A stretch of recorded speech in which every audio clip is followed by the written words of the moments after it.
Chapter 754.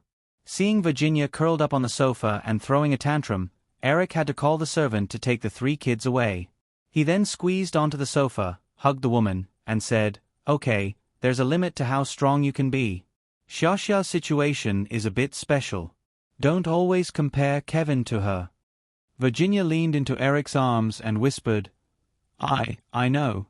I'm just worried that you won't like Kevin in the future."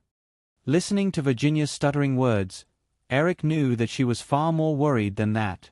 Although the woman had never mentioned anything about the Hawaii fund in front of him, the overseas investment fund he set up in his daughter's name still had some impact on Virginia. With the skyrocketing market value of Nokia in the past few years, the 51% share of Nokia held by the Hawaii fund had a market value of more than $3 billion. Eric could feel Virginia's worry about the future from the little details that she had always been worried about. Everyone had a preference, and Eric also admitted that he could not always be impartial. Although the birth of these 2 little fellows was beyond Eric's expectations, he didn't have any resistance. Instead, he was rather gratified. At least in this unfamiliar world, he already had 2 blood-related relatives. Holding Virginia, Eric thought for a moment and said, "Vicky, Buffett invited me to a party on Thursday. Come with me."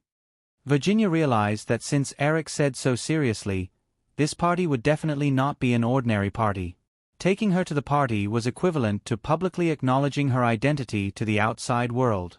She looked up with some surprise, but then her face showed hesitation. "Then, what about Joan?" "I'll tell her. You know, Joan won't be too interested in these things." Virginia bit her lip and hesitated for a moment. She made up her mind and shook her head. "Forget it, I don't want this to affect my relationship with Joan." "Joan will definitely understand." "It's settled then. Find some time in the next 2 days to choose a better gown." Eric patted Virginia's shoulder and did not allow her to refute. He changed the topic and said, "Let's talk about the movie. How do you feel about it?" Virginia saw that Eric changed the topic and no longer resisted. She said, "Since Island Horror, I can only play a mother now. This time, I'm a single mother." Eric smiled and said, "At least you're a beautiful single mother." While they were talking, there was a sound of fast footsteps. Before Eric could turn his head, a fragrant little body between him and Virginia, squeezing Virginia away, and called out, "Eric." The person who came was naturally Drew. Virginia, who was pushed away, angrily slapped Drew's thigh, but the girl did not take it seriously. She giggled and kicked twice, still clinging to Eric. Virginia had to get up and give up the armchair completely. She tidied up her messy clothes and said, "It's almost time to prepare dinner. Don't mess around for too long." Virginia then left the room. Eric hugged the girl's waist and asked, "When did you arrive in New York?" Drew kicked off the camel leather boots on his feet and curled up next to Eric. He said, "Not long ago. I got on the plane with Amy this morning. She went to Manhattan to meet Frank." Eric only paid attention to the general situation of MGM and did not deliberately interfere with the specific operations. This time, he did not expect Amy Pascal to come to New York. He asked, "The film release at the end of the year is a critical time.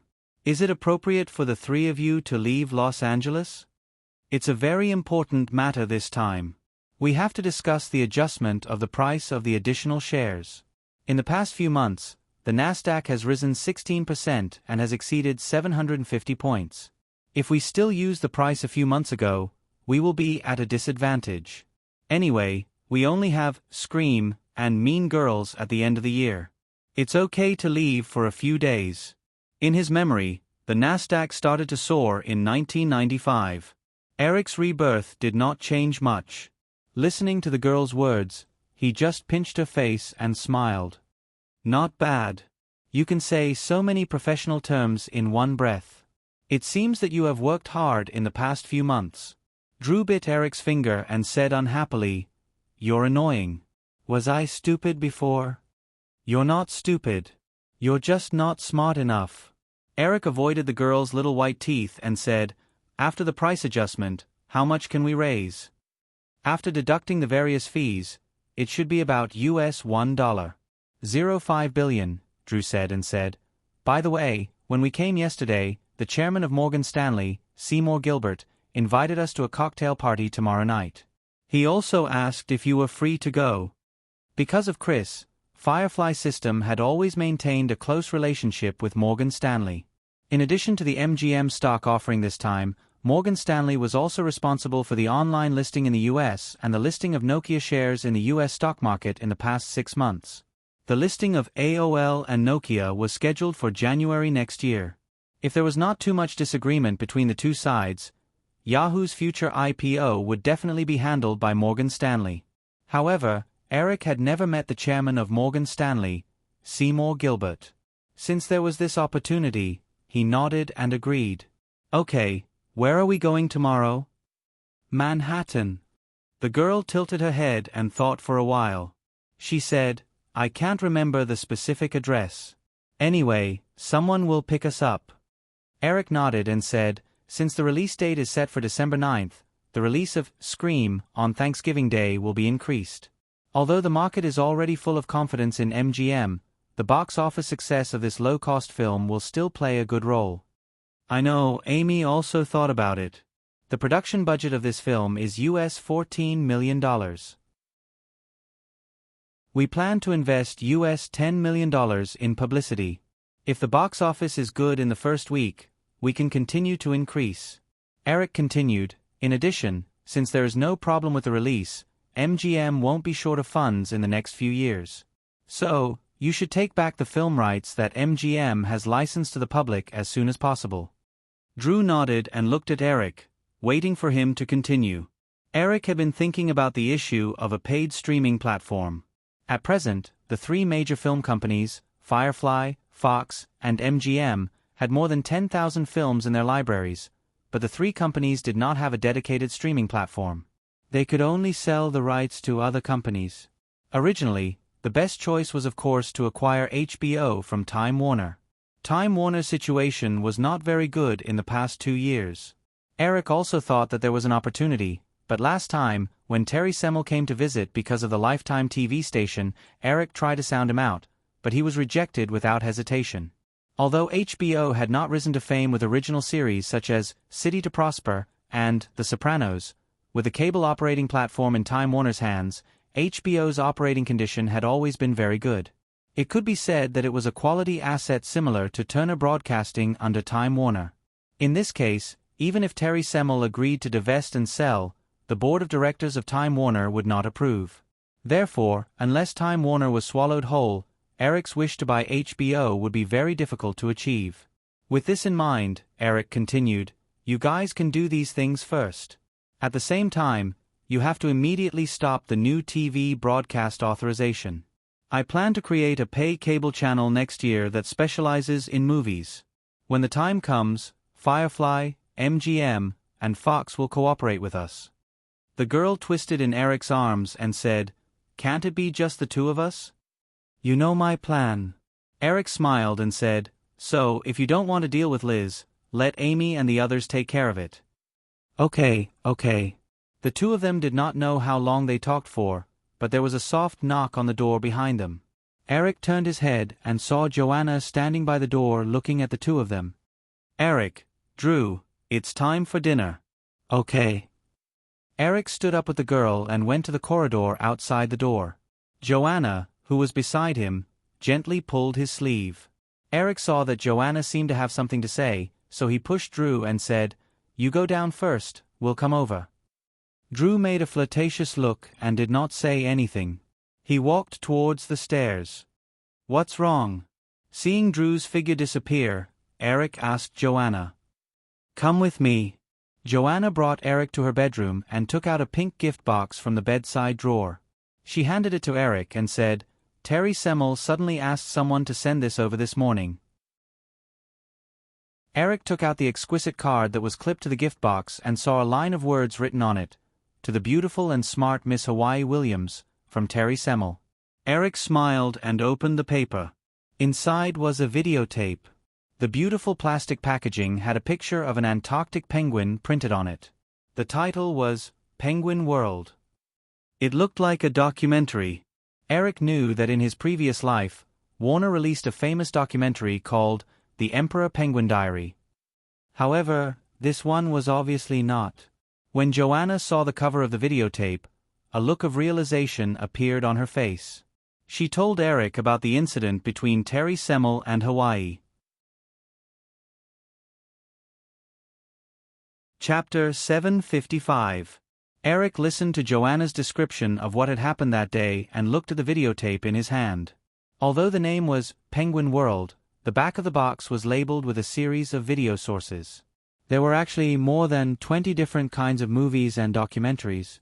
As the CEO of a large media group, if Terry Semel wanted to do this, he only needed to give a few instructions and someone would do it.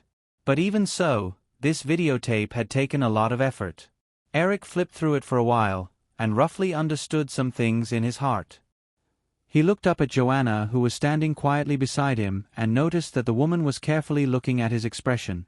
Seeing that Eric was looking at her, Joanna's eyes flickered and she was a little uneasy. Should I return this videotape to him? Joanna's expression not only confirmed Eric's guess, but also made him understand some more things. At the end of the day, it was still a very sensitive topic in the United States: race. Joanna was Jewish, and according to the Jewish custom, Hawaii was also Jewish. Although for various reasons, the Jewish presence in the United States and even the world seemed to be very strong, people who knew more about the truth knew that the Jewish people had been strongly excluded and discriminated against for hundreds of years. As for the claim that the Jewish people controlled the United States, it was even more ridiculous. Take the economic crisis that swept the world in 2008 as an example. If the Jewish people really controlled the American economy, then the old investment banks such as Lehman Brothers and Bear Stearns would not have successively failed. The collapse of these large investment banks with over 100 years of history and assets totaling more than $1 trillion was definitely a huge blow to the Jewish people's economic power. In history, there were countless claims that the Jewish people caused economic crises and wars, but they were basically scapegoats. The history of exclusion and persecution for hundreds of years made the Jewish people have a strong sense of community, almost ingrained in their instincts. On the other hand, the Jewish people were very intelligent. A few days ago, Hawaii's extraordinary intelligence had undoubtedly left a deep impression on Terry Semel. The little girl's Jewish heritage made Terry Semel instinctively feel close to her. Coupled with the fact that she was Eric's daughter, today's small gift came about. After all, Firefly and Time Warner had a competitive relationship. Terry Semel definitely didn't do this for any benefits. He just wanted to form a good relationship with them. Eric even thought that in the past few years, whether it was festivals or birthdays of the little ones, in addition to close friends, some executives of the Firefly Group and even other companies with good relationships in Hollywood would specially send gifts to the two little ones. It was probably for this reason. Moreover, without checking, he could probably imagine that the gifts in Hawaii must be more generous. Although the shareholders of the 7 major film companies had changed owners repeatedly over the years, and many of them had been out of the control of the Jews, most of the executives of the Hollywood film companies were still Jewish. Just like Fireflies, except for Frank Wells, Jeffrey Katzenberg, and Robert Iger, among the 3 giants, were all Jews.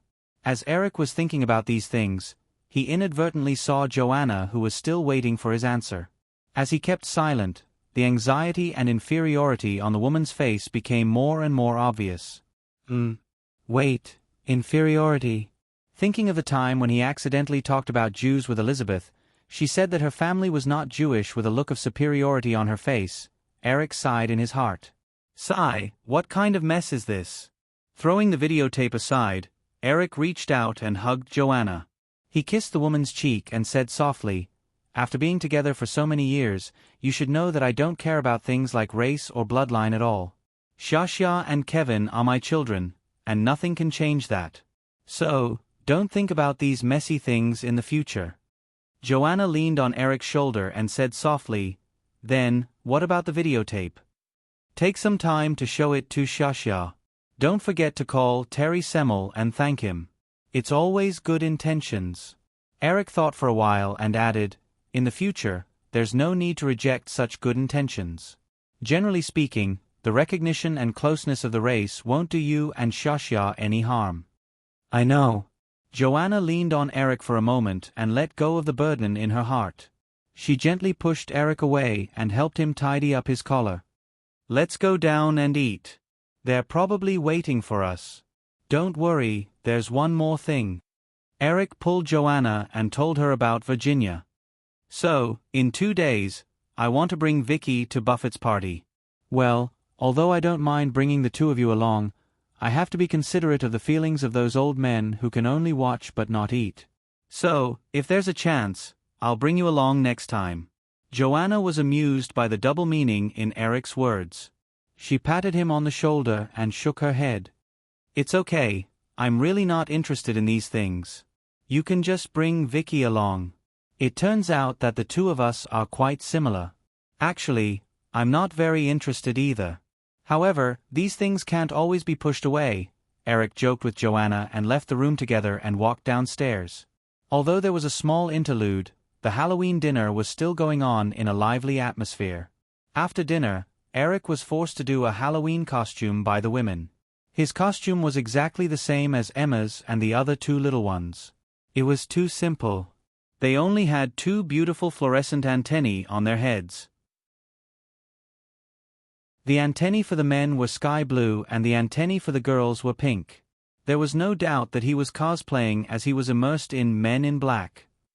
At this time, the sky was completely dark. However, the streets of Southampton were already decorated with lanterns and streamers. Many children had already started to ask for candy. It was said that there was a Halloween parade in the city center. Eric stood in the changing room, looking after the 3 little ones with puzzled faces. Drew, Virginia, and Eva were putting on all kinds of weird costumes with the help of the twins. Joanna was downstairs dealing with the children who came to ask for candy. Looking at Virginia, who had dressed herself up as Bloody Mary, Eric asked, "Joanna has to stay at home, and the 3 of you have to go to the Halloween parade. Can I take care of the 3 of them alone?" Virginia said in a strange voice with red lips, "This is a good opportunity for you to improve your relationship with the little ones. I'm worried about the little ones' safety. The streets are quite chaotic. Which one of you should accompany me?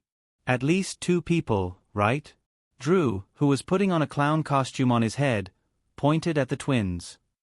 "Then let Natasha accompany you?" Them. Eva also chimed in. "Oh, Eric, you're so long-winded. It's not easy for us to have fun for a while." Virginia also impatiently began to chase them away. "Yeah, get out, get out. I still have to change." With that, Eric was kicked out of the door. The twins had a pair of pink fluorescent antennae in their hands. They had prepared a lot of props. Although they had already been asked for candy once last year, Emma obviously did not remember. The 2 little ones were even more confused. They did not know what their father was going to take them to do. It seemed to be very scary. Downstairs, Joanna was holding a box full of candy.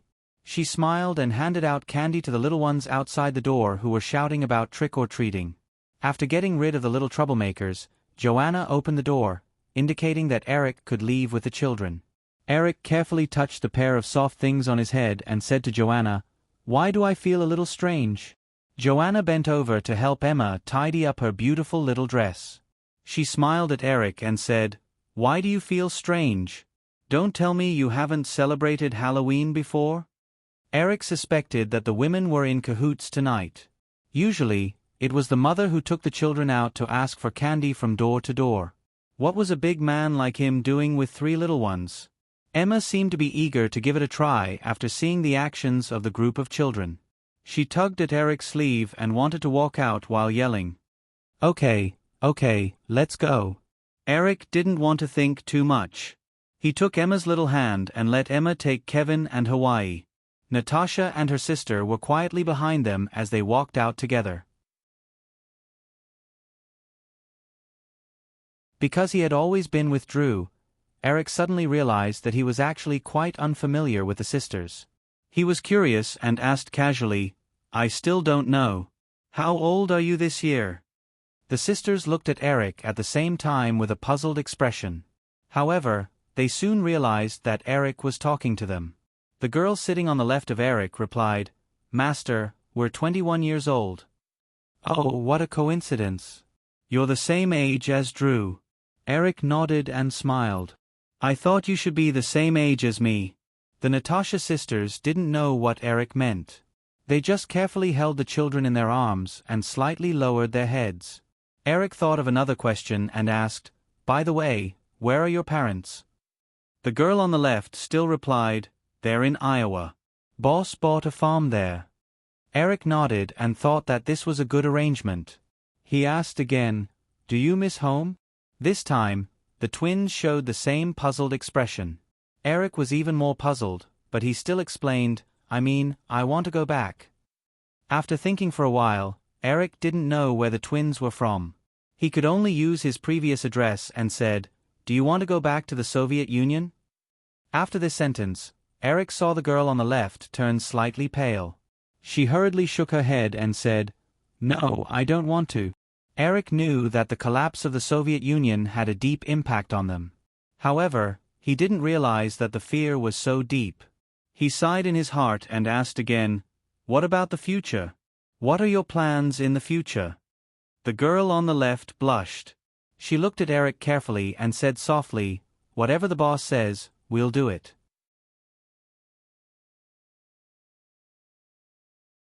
Chapter 756. Eric, Chris, let me introduce you. This is John Neff. To be honest, I don't agree with many of his economic views, but we can't deny that in the past 20 years that John has been in charge of the Windsor Fund, this company has achieved a growth rate that exceeds the Dow Jones Index by more than 3% every year. Queens, New York. It was already the second day after Halloween. Eric arrived at the gathering that Buffett mentioned on time. The location was in a mansion belonging to the rich in Queens. When he heard the name Windsor Fund mentioned by Buffett, Eric raised his eyebrows slightly. However, on the surface, he still extended his hand very enthusiastically to shake hands with the old man in front of him who looked somewhat similar to Buffett and was even wearing black-framed tortoiseshell glasses. Hello, Eric, Chris. John Neff shook hands with Eric and Chris with a smile on his face. He then looked at Buffett with a seemingly dissatisfied look. Hey Warren, you're criticizing me in front of the young people again. Maybe we need to find a time to discuss your views on the efficient market theory. Of course, I'm always free. Buffett laughed and said, But now, I have to introduce these two young people to the other old guys. Buffett raised his glass to John Neff and led Eric and Chris to another old man in his 60s. Another John. Buffett raised his glass to the old man in front of him and said to Eric and Chris, John Bogle, John, this is Eric, and this is Chris. Get to know each other. Chris, who was on the other side of Buffett, extended his hand to John Bogle with some enthusiasm. Mr. Bogle, I'm Chris Hansen. Nice to meet you. Oh, I've read many of your economic papers when I was in college. Hello, Chris, I know you. Firefly Investments has been doing very well in the past few years. Maybe we can take some time to talk. Of course, if I can have the honor. Chris nodded quickly, giving Eric the impression that he was a movie fan meeting a superstar. However, this wasn't strange. Aside from Warren Buffett, many other people in the hall were famous figures in the investment industry. Just like John Bogle, Eric had done some homework in advance, but even if he didn't do anything, the Vanguard group that John Bogle founded was already well known enough. In his memory, this famous investment fund company once controlled nearly $900 billion in wealth at its peak. Even now, the assets under the Vanguard fund had reached $200 billion. Although Eric's personal wealth had reached a level that many people could only dream of, the wealth controlled by these old men far exceeded his. From yesterday's meeting with Seymour Gilbert, the chairman of Morgan Stanley, to today's meeting with a series of investment tycoons introduced by Buffett, Eric gradually understood a principle. The most important thing that represented a person's power was not the amount of resources he had, but the amount of resources he could control. Although Eric had already vaguely had a similar idea before this, the series of capital tycoons he met in the past 2 days made this idea become clearer in his mind. For example, John Bogle in front of him. Although his personal wealth was far from Eric's, the Vanguard group that he controlled firmly controlled more than $200 billion in assets. These assets represented a large number of seats on the board of directors of the Fortune 500 companies in the United States and even the Fortune 500 companies in the world. This was the real power that allowed these large fund companies to influence the direction of an industry or even the economy of a country. After walking around the hall with Buffett, they came to a bar. Buffett changed his glass of wine and chatted with Eric and Chris for a while. Then he said, "Okay, Eric, you can find some people you're interested in talking to. Of course, you can also get to know these young people of the same age as you." Chris was already eager to give it a try. When he heard Buffett's words, he raised his glass to Eric and Buffett, then walked to other places. As a top student in finance, it was obvious that there were many master investors in the hall that he admired. Moreover, these people were definitely more capable than many so-called economists who only knew how to talk. In the hall, in addition to the old men that Buffett had introduced to Eric and Chris, there were also many young people of the same age as them. It seemed that they were also the juniors of these people. While they were talking, an old man with silver hair and a young man of about 30 years old came to Buffett's side. "Hey, Warren, good evening." "Oh, Eric, let me introduce you.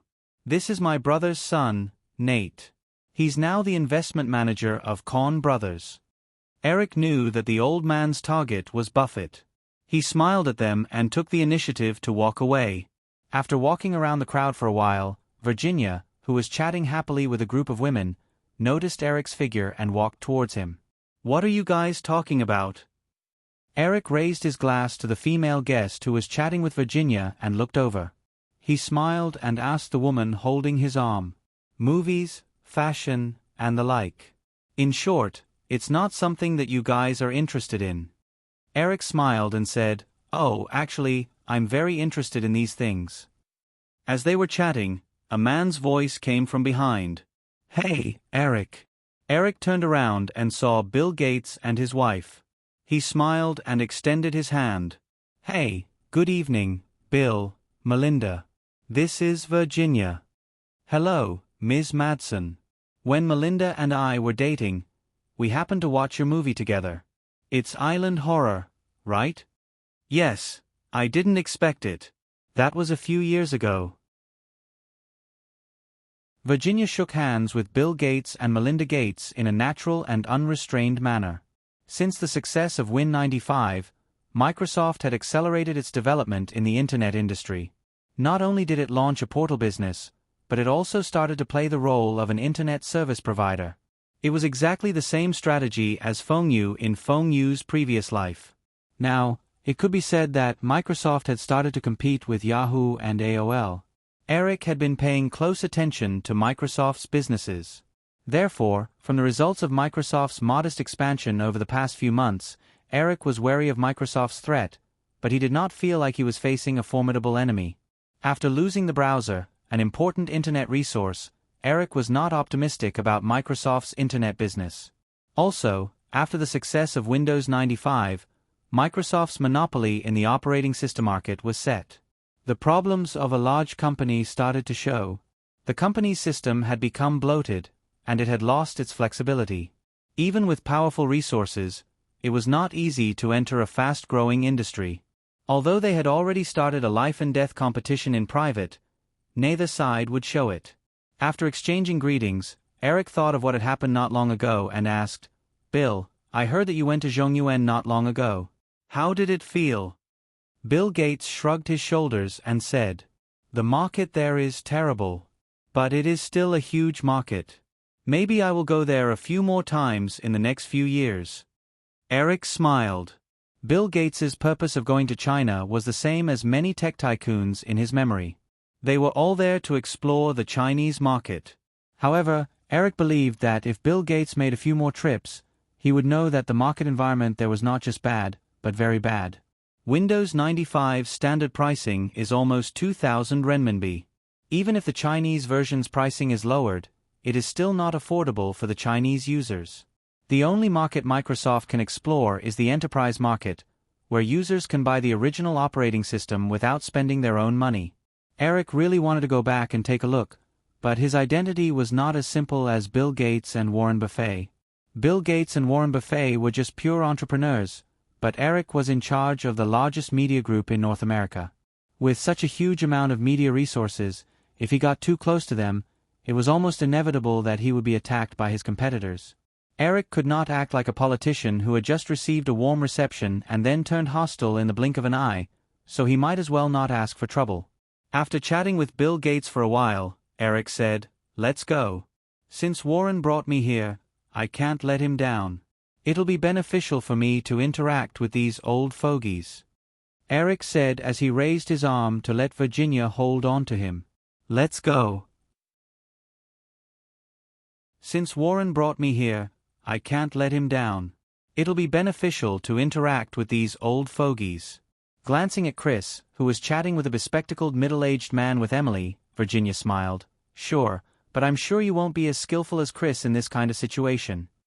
"It's okay," Eric smiled and said, "I can talk to them about the movie." Haha. Eric and Virginia chatted in a low voice as they walked toward the crowd. In fact, no one would talk about serious matters in this kind of occasion. The most important thing was to build a network. In the past few years, Eric was always in a state of non-stop busyness. He himself did not like this kind of social occasion, so he did not feel anything. However, in recent days, from the videotape that Terry Semel gave to his daughter, the invitation of the chairman of Morgan Stanley to attend the party yesterday, and Buffett bringing him to this party today, Eric gradually felt that the big net around him was beginning to draw him in. Different ethnic groups, different forces, different industries. The commonality of these big nets was that they all had a very strong influence. They all wanted to draw him into their network to expand their own strength. After this party, the year-end schedule gradually approached. Eric's 2-month half-holiday life was also coming to an end. In the following week, most of the media in the U.S. began to pay close attention to the upcoming second annual Victoria's Secret show. This year's Victoria's Secret show was scheduled on Thursday, November 9th. The official TV broadcast time was the same as last year, scheduled a month later. Although this year's Victoria's Secret show was scheduled to start at 10 o'clock due to the age restriction of the audience, for the audience who had been looking forward to it for a whole year, waiting for 2 hours was not a big problem. After all, most of the audience of the Victoria's Secret show were young people who were used to the nightlife. Although the broadcast time was delayed by an hour compared to last year, the ratings statistics agency still gave a conservative estimate of 25 million viewers. For the ordinary audience, they could only quietly find some pictures or video reports of the Victoria's Secret show in the newspaper or on TV after November 9th to satisfy their curiosity in advance. They would have to wait until a month to see the Victoria's Secret show live. However, for the hundreds of guests invited by the Victoria's Secret show, they could feast their eyes in advance. After half a year of Eric's devilish adjustment last year, the Victoria's Secret angels were already familiar with the show. For this year's Victoria's Secret show, the one who was under the most pressure was Michael Bay, who was the director. Since the news that Michael Bay was going to be the director of the second Victoria's Secret show was announced, the media had been paying close attention to him for more than half a year. While Michael Bay's popularity soared, it was no surprise that he was under a lot of pressure. However, Firefly Group was very happy to see this happen. This was because a week after the Victoria's Secret show, Michael Bay's directorial debut, Jedi Cop, was about to be released. Based on his memory of the movie's reputation, it had a popular Thanksgiving Day slot, and it had gained a lot of attention in advance.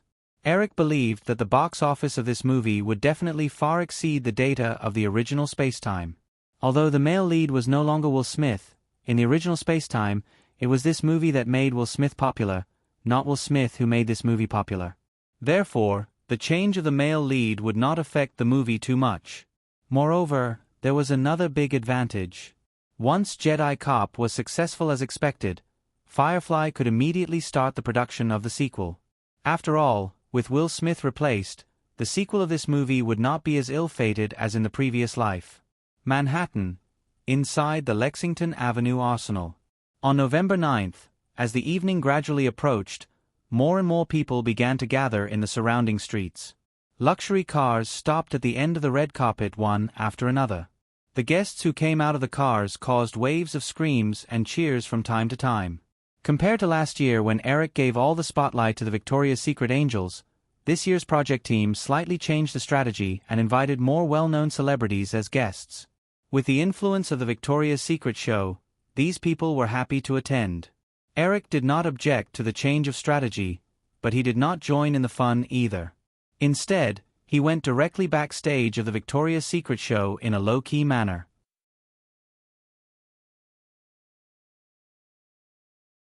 Chapter 757. There were only 20 minutes left before the show began. The backstage of the show was busy at this time. The staff in charge of their duties were making the final confirmation through the headphones. The first theme, the Victoria's Secret Angels, had already begun to wait. As soon as Eric walked into the backstage, Emily, Edward Razek, and Michael Bay greeted him. The surrounding Victoria's Secret Angels also greeted Eric enthusiastically. Seeing that everyone was about to surround him, Eric quickly waved his hand and stopped them. "Continue with your work. If there's anything, we can talk about it at the party." Everyone had a lot of things on their hands. The reason why they gathered was that Eric's identity was too special. They had to go forward and greet him. Hearing Eric's words, Edward Razek, Michael Bay, and the others nodded and greeted him. Then they returned to their work. Only Emily stayed. Eric glanced around the venue and saw 5 young men in their early 20s who were about to go on stage. He asked Emily next to him, "Are they the Backstreet Boys?" After confirming that Firefly Records was going to take the teen pop route, the company poached the Jive Records team that had created the Backstreet Boys, Superboy, Britney Spears, and other teen pop idols in the original Spacetime.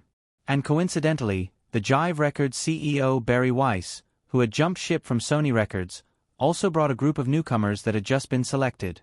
Among them, the Backstreet Boys, who had introduced teen pop to the world in his previous life, happened to be among them. Emily followed Eric's gaze and nodded. Yes, since the release of the single in September, these young people's rise has been very good. They will be performing a new song tonight. Well, I don't know the details. Barry Weiss should be in the front hall. If you have any questions, you can call him over. Eric shook his head and smiled. No, I'm just asking. I don't want to talk about work today. Emily smiled and pointed at the makeup area filled with Victoria's Secret Angels. Since that's the case, you can do as you please. I have a lot of things to do. Hey, your babies are over there. But don't mess around before the performance ends. Eric pretended to be dissatisfied. Are you doubting my professionalism? Of course not. Emily shook her head with a smile on her face. I'm doubting your character. Eric shrugged speechlessly. All right, I surrender. Looks like I'll just go straight to the front hall. Emily was about to leave when she heard this and said, But I didn't leave a seat for you. Ah, isn't this too much? You were the one who said on the phone last time that you might be too busy.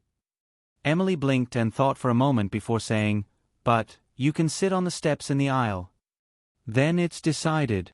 Emily nodded to herself and was very satisfied with her quick-wittedness. Speaking of which, other people won't be allowed to sit on the aisle steps. You have a special identity and can enjoy this special treatment. After Emily finished speaking, she heard a sound coming from the walkie-talkie in her hand. She quickly said a few words to the walkie-talkie, then waved at Eric and left in a hurry. Eric was not a person who liked to be in the limelight. When he thought about sitting on the aisle steps alone, he felt a little weird. He thought in his heart that it would be nice if he had a companion. The two of them would not be too conspicuous sitting on the aisle steps. Unfortunately, he came alone today. Drew and Amy Pascal returned to Los Angeles after completing the negotiations with Morgan Stanley to adjust the stock pricing a few days ago. As Emily's boyfriend, Chris should also be present. Unfortunately, he flew to San Francisco the day before yesterday. There were some funding problems in the R&D center in charge of the MP3 player and ebook reader, and he needed to come forward to solve them. Virginia and Joanna would definitely not accompany him to such an occasion. Eric thought in boredom and walked to the makeup area. As special spokespeople, Linda and the other 4 always had some special treatment. The 5 of them occupied a row of makeup tables. At this time, only Linda, Tyra Banks, and Diane Kruger were sitting there. This time, the opening was changed to Cindy Crawford, and Christy Darrington was closing the scene. The two of them had already started to wait. "Hey, babies, you are so beautiful tonight." Eric greeted them and carefully hugged the three of them. He then nodded at the Victoria's Secret angels who looked around. The women's makeup took 4 hours to do. From the nervous eyes of the makeup artists next to them, it could be seen how worried they were that Eric would accidentally ruin the makeup of the three women. Seeing Eric sit down in the empty seat next to Diane Kruger, Linda played with the eyebrow pencil in her hand and asked curiously, "Eric, I asked Emily. She said you won't be coming tonight. I felt that it would be a pity if I couldn't watch this show as soon as possible, so I rushed over," Eric replied with a smile. He admired Diane Kruger's delicate face against her blonde hair, and asked, "How does it feel to be filming?" Diane Kruger nodded and whispered, "I didn't act very well, but Director Vinci is a very patient person. Everyone took good care of me." Back then, Gwyneth Paltrow did not like the small role in 7 Deadly Sins, so Eric gave the female lead role to Diane Kruger. At this time, 7 Deadly Sins had already been completed and was in post-production. Firefly had already set the schedule for next year's Easter. Eric said, "Then find more roles to practice in the future. Your temperament is more suitable for a professional woman, so don't be too anxious to enter the film industry. It's not too late to wait until you're 25 years old." "Okay, I'll listen to you." Diane Kruger nodded obediently. On the other side, Linda heard the conversation between the two and giggled. "Eric, then what kind of female role do you think my temperament is more suitable for?" "Your temperament is more suitable for staying in the modeling industry. At most, you can guest star as a TV host or something." "You're jealous. People used to say that I have the temperament of an actress from the golden age of Hollywood." Yes.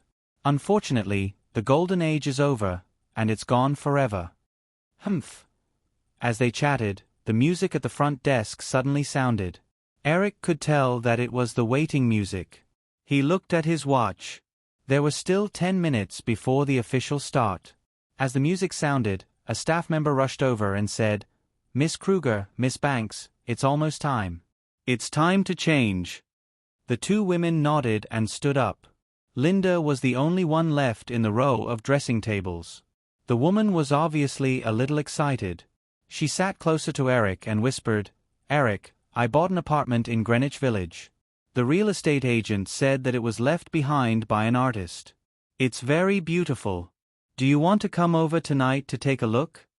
Eric joked, "I actually prefer simple modern houses. I might not be able to appreciate an artist's residence." Linda patted Eric's arm unhappily and said, "Then are you coming or not?" "If you're not coming..." Eric narrowed his eyes.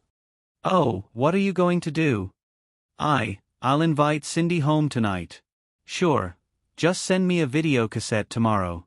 I really like those lesbian movies." Linda pulled Eric's sleeve unhappily. "Are you coming or not? If not, then forget it." "Heh, all right." Eric only gave Linda a small nudge before nodding. "Then it's a deal. You're not allowed to ask other women out tonight." "Okay, I promise." Just as they were talking, the music on the stage stopped. It seemed that the official performance was about to start. Linda looked at Eric, who was sitting there indifferently, and said, "Aren't you going to the front?" "It's like this. Emily didn't leave a seat for me." "Ah, haha." Linda laughed in surprise. She felt that everyone around her seemed to be moving again. At the same time, the music started. She waved her hand and called the makeup artist over to check her makeup. She said to Eric, "I'm about to change. I have 2 pairs of big wings tonight. It's very beautiful. It's a pity that you won't be able to see it." Eric smiled and said, "It's okay. I can find time to see it in private." "Humph, bad guy. You must be thinking of something bad." After touching up her makeup, the staff started to call for her. Linda also got up and walked to the dressing room. At this time, the music on the stage had already started. Eric listened to the familiar voice and tune. The 5 members of the Backstreet Boys were not very good looking, but their voices were the kind of magnetic voice that little girls liked very much. In addition to all kinds of makeup tools on the makeup table, there were some boxes of fruit salad or chocolate. For tonight's show, the Victoria's Secret Angels had to undergo more than 2 months of physical training and had been on a diet for the past few days. Not to mention the angel wings that weighed more than 5 kilograms, the long-term excitement at the show was also very tiring. Therefore, since last year, Eric had asked people to prepare these snacks for the angels. It was the same this year. Eric picked up a chocolate bean and threw it into his mouth. Just as he was considering if he could find a place to watch the live performance at the end of the runway, a woman wearing a special pink nightgown for the Victoria's Secret Angels sat down next to Eric. "Hi, Eric." Eric turned his head and recalled. He smiled and reached out to the woman. "Hi, Stephanie. You're very beautiful tonight." The woman in front of him was Stephanie Seymour, who had accidentally replaced Heidi Crumb last year. Eric remembered that this woman should be married to publishing tycoon Peter Grant by now. He just didn't expect her to still participate in the Victoria's Secret fashion show this year. "Thank you for your compliment, Eric." Stephanie Seymour nodded with a smile and looked at Eric. Eric felt a little uncomfortable under the woman's gaze. This kind of gaze was usually used by men to women. "How's Peter recently? I'm really sorry that I couldn't attend your wedding." Stephanie Seymour said, "He's at the front desk. We're fine." "Oh then." Eric looked around and said, "Everyone seems to have started preparing." "Yes." Stephanie Seymour's expression suddenly became a little unwilling. She said, "However, I will only appear in the last theme, so don't worry." From the woman's expression, Eric could roughly guess what was going on. As a publishing tycoon, Peter Grant had a net worth of more than $1 billion. Moreover, at his age, his conservative personality was almost certain. It was difficult for such a man not to have any opinions about his wife participating in such a fashion show.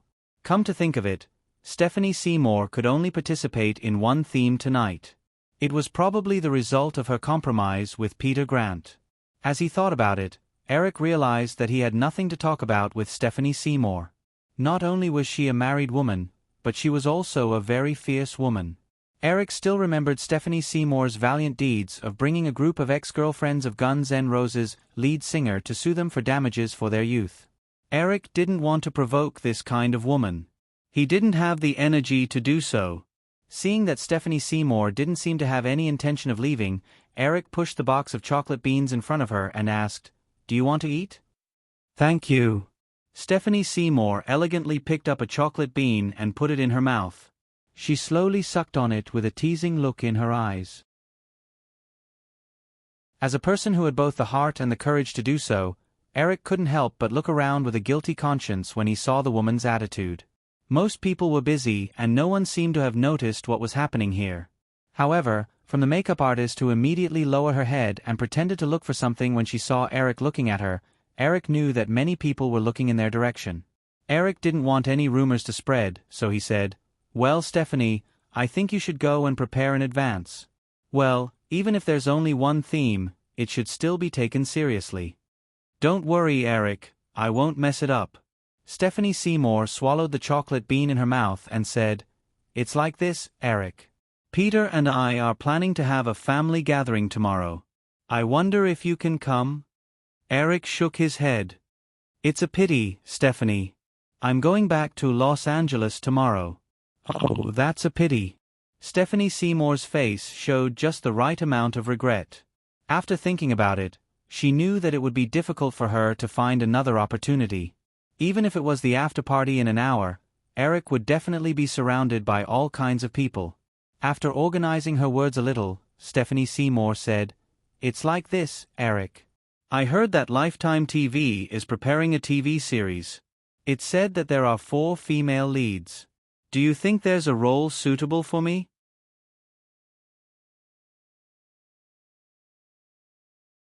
Chapter 758. Eric wasn't surprised to hear Stephanie Seymour's request for a role in City to Desire.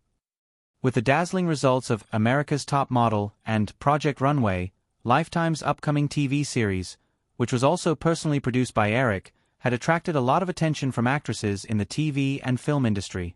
City to Desire had 4 female leads, and the selection criteria for the 4 female leads were all around 30 years old. Only a handful of actresses in this age group had already achieved success and could steadily continue their acting careers. Most actresses in their 30s would gradually disappear from the big and small screens as their opportunities dwindled. Although City to Desire was only a TV series, it was very attractive to actresses in their 30s due to the strong support of Lifetime and Eric himself. Seeing Stephanie Seymour's expectant expression, Eric asked, "Stephanie, may I ask a slightly abrupt question? How old are you this year?" Stephanie Seymour didn't put on a pretense like most Western women who were asked about their age. She replied, 28 years old, Eric.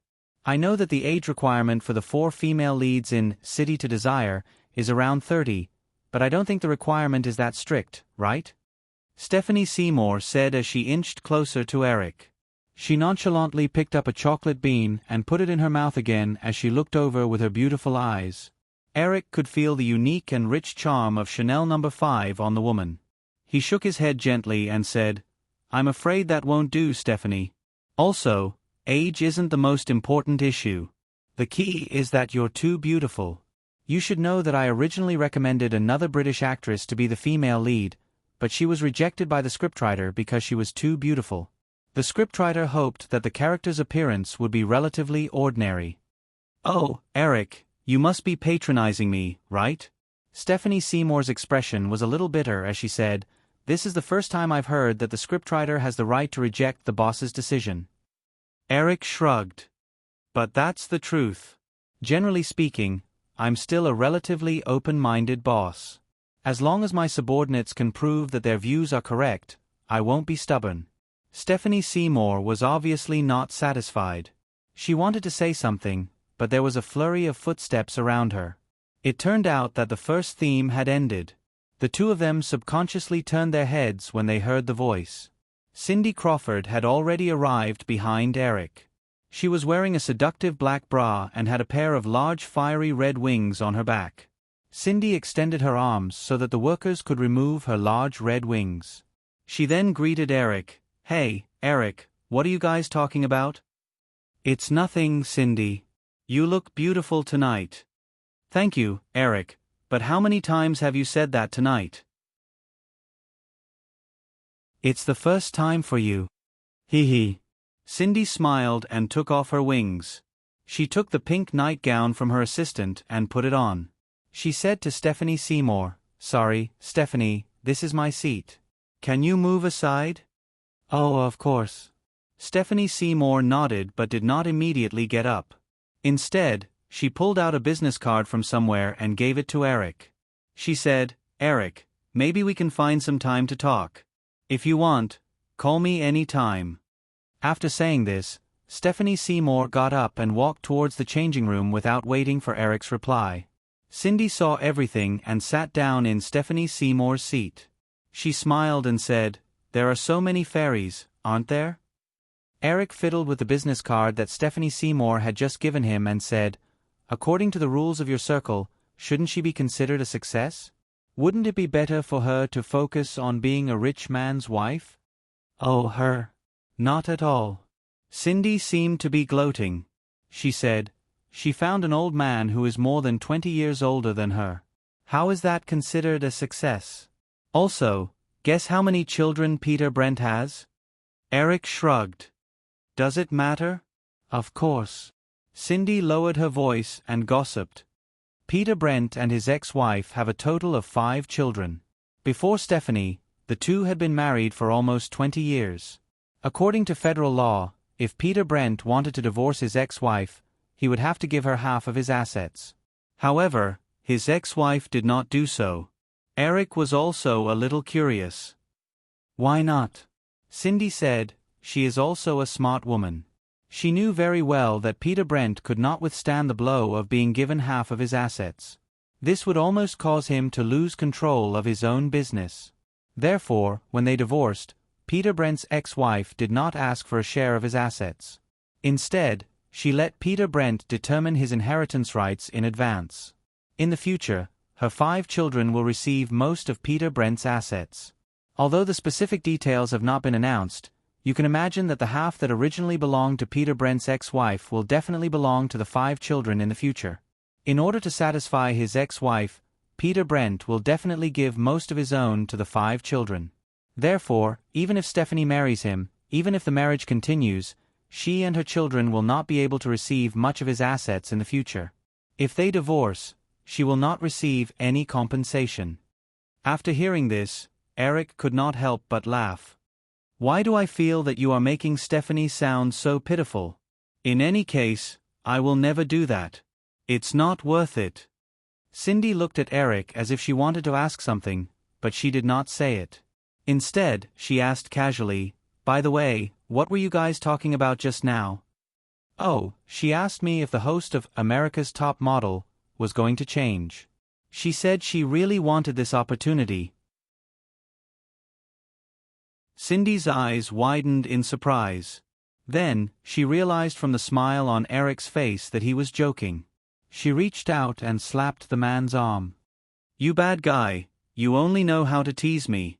However, Cindy looked at the business card in Eric's hand and said, "Well, you have to be careful. After all, she is married. If the media finds out, it will be very interesting." Eric casually tore open the business card in his hand and threw it into the trash can next to him. He smiled and said, "I am a decent person. I will not do such a thing." "Humph, as if I believe you. At the beginning of the year at Sharp Corner Manor, didn't you still act recklessly when you thought that Linda was married?" Cindy recalled the chaotic scene at that time. Even though half a year had passed, her face still turned red. "I had no choice." Pfft. Eric laughed and looked around at the busy crowd. He said, "Are you very free? Why don't you go change your clothes? Also, Christy should be with you for the first round, right? Where is she?" Cindy explained, "My next round is the 4th and 6th theme, so I can rest for a while. Christy has wings for the 3rd round, so she needs to prepare in advance." "Oh, let's eat something then," Eric said as he took the boxes in front of him. "I am a little hungry." Cindy held a bamboo stick and ate a fruit salad. Suddenly, she thought of something and said, "By the way, Eric, can you come to my place tonight?" Eric smiled and shook his head. "You are so direct. But, sorry, I have already been booked." "Ah, who is it, Stephanie?" "That's impossible." "Of course not. Didn't you just say that there are too many vixens?" Cindy rolled her eyes and said, "Then it must be Linda. Did she say that she bought an apartment in Greenwich Village and asked you to check it out?" Eric asked in surprise, "Did she tell someone else about it?" Cindy pointed at herself and said in disdain, "It's an old house from 100 years ago. Only she would foolishly spend $2.8 million to buy it. She said it was the former residence of some pop art master. I think it's called something. I can't even remember the name. It's very unpopular. Anyway, I have a feeling that she was fooled by the real estate agent." Eric did not care. He smiled and said, "Who cares? As long as she lives comfortably." "Oh, only you can talk about buying a house so casually. It's $2.8 million. If it can hold its value, it'll be fine. If it fails, she can only support herself. Although she has paid the full amount, it's not cheap to maintain a house in Manhattan. No, at least for the next 20 years, the housing prices in Manhattan will only go up. If you have spare money, you can invest in a few houses." "Okay, then I will think about it." Cindy nodded. When she heard the staff behind her calling her, she quickly got up and said, "I have to go. Eric, see you at the party later." "See you then." Eric waved at her. After Cindy left, Eric also got up. During the performance break, he found an inconspicuous spot on the stage and watched the whole show. The next day, with the media's overwhelming coverage of the second Victoria's Secret show, Eric left Linda's apartment in Greenwich Village early in the morning and flew back to Los Angeles. On November 10th, the day Eric flew back to Los Angeles, the year-end schedule of 1995 had already begun. Compared to the hot summer season with a bunch of big-budget movies, the year-end schedule seemed a little quiet. Take Firefly for example. The company only planned to release Jedi Cop and 101 Dalmatians, on Thanksgiving and Christmas, respectively. The cost of both movies was about $20 million. If it was a few years ago, $20 million would be considered a medium production. However, in recent years, with the explosion of the film market, any movie that cost less than $2,000 could only be considered a low-budget movie. Other than Firefly, most of the films released by the other film companies were similar to low-budget films. For example, MGM's Scream and Mean Girls had lower production costs than Firefly's two movies. Originally, Sony had the capability to release at least one big movie, Men in Black 2, or Brave Game 2. According to the production schedule, at least one of the two movies could be released in time for Christmas. However, perhaps because the first Brave Game did not perform well at the year-end box office last year, Sony was worried that it would repeat the same mistake. Therefore, both movies were scheduled for next year's summer. From 1988 to now, 7 years had passed. As Eric's influence in Hollywood grew, under the strong influence of his personal butterfly effect, the production and distribution of movies in Hollywood became unrecognizable compared to the original time and space. In recent years, some movies that were supposed to appear did not appear. Some blockbuster movies changed their lead actors. Similarly, many movies that were not in the original time and space began to appear. Although he still maintained a strong influence and control over several movie companies in his personal sphere of influence, Eric found that he could no longer accurately predict the development of other movie companies in Hollywood.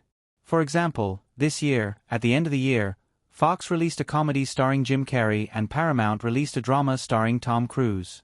Eric had never heard of the names and content of the two movies. The two superstars, Jim Carrey and Tom Cruise, still had strong box office appeal. These two movies should be the most important movies at the end of the year. However, because they were not blockbuster movies, although Jim Carrey and Tom Cruise's salary was close to $20 million, the overall production cost was not more than $50 million. Perhaps to avoid the Thanksgiving schedule, Fox brought forward Jim Carrey's new movie to a week before Thanksgiving. It premiered in more than 2,600 theaters and grossed $33.2 million in 3 days in the first week. The box office was expected to easily exceed $45 million in the first week, close to the production cost. Based on this trend, the total box office could reach at least $120 million. So far, Jim Carrey's consecutive films had maintained a total box office of more than $100 million since his debut. It was a miracle. However, according to the original contract, this was the last movie that Jim Carrey and Fox worked on. Before this movie was released, it was said that Sony had reached an agreement with Jim Carrey in private. They would sign a contract with him for $20 million. After the box office of the last movie with Fox was released, Jim Carrey did not hesitate to announce the news. This was the first time in Hollywood that a movie would be paid $2,000. It immediately caused a heated discussion in the entertainment industry. With the explosion of the global movie market, and the economic recovery in North America and Europe, more and more hot money began to flow into the movie industry. It was unstoppable for Hollywood stars to increase their salaries to sky-high levels. Eric remembered that in his previous life, even after the 2008 economic crisis and the global movie market entered a cold winter, the salaries of Hollywood stars did not decrease. It was just that those second- and third-tier movie stars were having a hard time.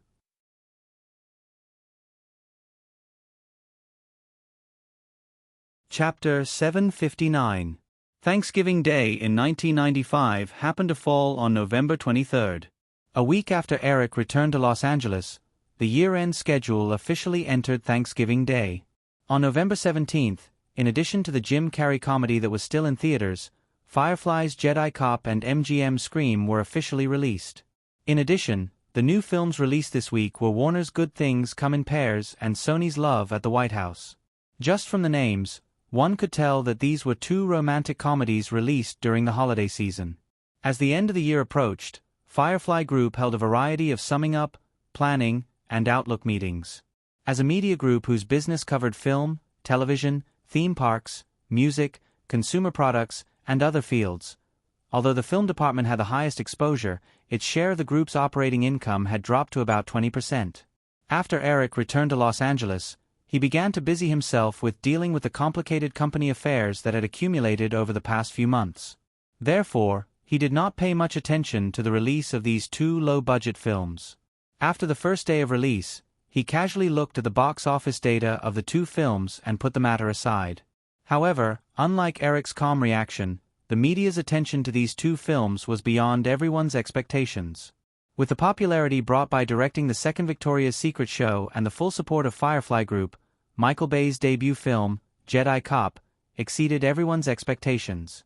This crime-action film with a production budget of only $19 million earned $26.6 million in box office in its first 3 days, pushing the Jim Carrey comedy out of the top spot in its second week of release.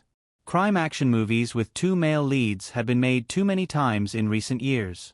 Not to mention popular series such as Beverly Hills Detective and Lethal Weapon, there were countless similar movies that were unknown.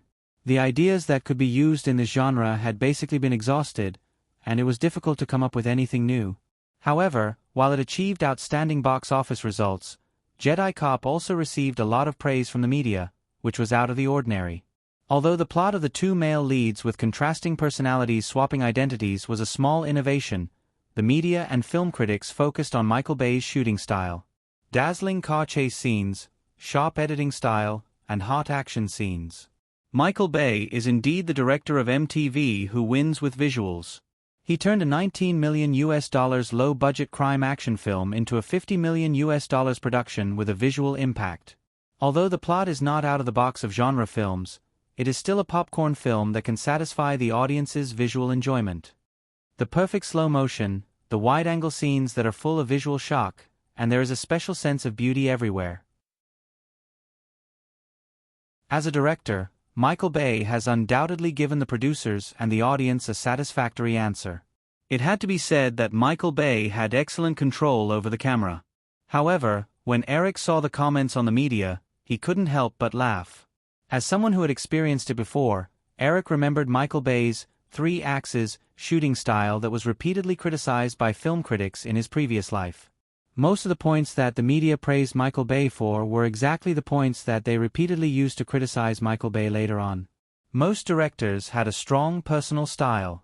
For film critics, they often liked or hated the shooting style of many directors from the beginning. It was rare to see a director like Michael Bay, who went from liking to hating, and then to being extremely disgusted. However, as long as it could bring in a lot of profits for the producers, who cared about the opinions of film critics. This was because one of the protagonists of Jedi Cop was no longer Will Smith, but another black rap singer. Therefore, this time, there was no awkward situation where the sequel could not be launched because of Will Smith's fame in other movies after Jedi Cop. After the 3-day box office of Jedi Cop was released, the production department of Firefly began to discuss the development plan of the sequel with Michael Bay. On the other hand, Scream, which was produced by Flower Pictures and distributed by MGM, had a 3-day box office of $15 million due to MGM's unrelenting promotion and support. However, this figure only ranked third on the weekly box office rankings, almost $8 million behind Jim Carrey's comedy of $35 million. As a horror film that was inserted into the Thanksgiving holiday schedule, this result was very good, but there didn't seem to be anything special about it. Film critics' comments on Scream were also polarized. Some people thought that the film's suspenseful atmosphere was very fascinating, but at the same time, many people thought that the film was a hodgepodge of many horror films. Although Eric privately hinted to Drew that he could let go of the distribution of Scream, he wasn't sure why the film was so successful. After the $15 million box office of the first weekend, Scream again earned more than $6 million on the following weekday, bringing the total box office of the first week to $63 million. Therefore, after the first week of screening, the film company made a rough estimate of the total box office of several new films based on the first week's box office data and the film's reputation. After all, it was just a popcorn film and a black comedy. Although directing the second Victoria's Secret show made Michael Bay famous, most agencies predicted that Jedi Cop would gross $100 million at the North American box office. Compared to the production and promotion costs of about $30 million, there was no doubt that Firefly would make a very rich profit from the North American box office alone. As for Scream, according to the film's first week box office and its polarized reputation, the agency predicted that the total box office data would only be $50 million. They predicted that the box office would drop between 30% to 50% this week. The total box office number was far lower than Eric's memory of more than $100 million. Just as Eric was wondering if this was the butterfly effect brought about by his rebirth, it was the next week. Jim Carrey's comedy, Firefly's Jedi Cop, and even the two romantic comedies released by Sony and Warner that didn't cause much of a stir all showed a corresponding drop in the box office according to the expected box office trend. However, Scream's 3-day box office was very surprising. Although there were several new films such as Money Train and Club that didn't stand out in the box office but still occupied a lot of market share, Scream exceeded everyone's expectations. Not only did the box office not drop, it even rebounded. Although the drop was only a weak 7%, the 3-day box office still reached $13.1 million. This unexpected drop in the box office trend indicated that the total box office of the film would far exceed the $50 million originally predicted by the media. It might even be comparable to Jedi Cop. Whether it was the media or Hollywood studios, the reaction to box office dark horses was always surprisingly fast. After all, the media wanted news and the studios wanted the market. Therefore, in the next few days, the reason for Scream's magical box office trend was quickly dug out. The reason seemed to be surprisingly simple. Young audiences who were interviewed said that their classmates and friends were discussing this movie. They felt that this scary and bloody horror movie was very exciting. At the same time, the movie story was set among high school students, which made them feel very immersive. One boy who was interviewed said that they were tired of the screen action tough guys like Bruce Willis and Mel Gibson. They wanted to see a movie that was more relevant to their lives, even if it was a horror movie. Hollywood often categorizes audiences between the ages of 18 and 34 as a unified young audience. Through the movie craze caused by Scream, we should find that this age division rule may be changed from now on. A professor at the University of Southern California said that the reason why Scream was so popular was because it was influenced by the baby boom period. After World War II, the United States began its first baby boom. On average, more than 10 million children were born every year. This batch of babies grew up in the 60s and 70s. After the 70s, it brought about another baby boom in the United States. This baby boom was influenced by the first baby boom, so it was called the baby boom echo period. According to estimates, the total number of babies born in the 70s reached 60 million. These teenagers between the ages of 16 and 25 will undoubtedly become a group of independent movie consumers. The success of Scream is no doubt largely because it unintentionally catered to the movie needs of this group of rebellious teenagers. At the top of Beverly Hills, Elizabeth, wrapped in a white bathrobe, sat on the morning terrace. After reading the Los Angeles Times, which analyzed the box office success of Scream, she looked up at Eric sitting opposite her. "Hey, I'm suddenly regretting it." Eric did not raise his head. He drank the coffee in his hand and asked while reading the newspaper, "What's wrong?" Final Destination should also be considered a teen movie. "I suddenly regret exchanging Trump Card Spy with you. To be honest, the more I look at this script, the worse it gets." Eric smiled and said, "Yeah, I also think it's very bad. That's why I swapped with you." "You bastard." Elizabeth glared at him and asked tentatively, "Then, have you started production?" "The new line is going to be released during the summer next year. The casting has already started. It's too late for you to switch back now." Eric looked up and smiled. "So, you'd better focus on producing this lousy movie." However, no one said that lousy movies can't make money. "Sigh, you only know how to help her. Any low-budget horror movie can get such a high box office. You didn't even help me pick a few scripts." Eric shook his head and said, "This time, it really has nothing to do with me. Drew picked the scripts himself. I didn't interfere at all." Elizabeth looked like she did not believe him. Eric shrugged and said, "That's the truth. You can ask around and you'll know. This girl is smarter than you." $500,000 to buy out 5 scripts from that screenwriter. I feel sorry for the screenwriter. If he hadn't signed the contract for the $500,000, he would have been able to buy a nice mansion in Beverly Hills with a random script after the movie. Now, he can only keep the $500,000 and buy a small apartment at the foot of the mountain. Elizabeth had a sly expression on her face. She said, "Eric, are you hinting at me to poach that screenwriter?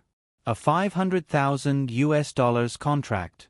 The penalty for breaking the contract won't be too much." Eric was just joking. If Scream was a big success, Kevin Williamson would naturally receive dividends from MGM. The final income would definitely be far more than $500,000. Moreover, no screenwriter could guarantee that their scripts would always be successful. The probability of a horror movie being a hit at the box office was even lower.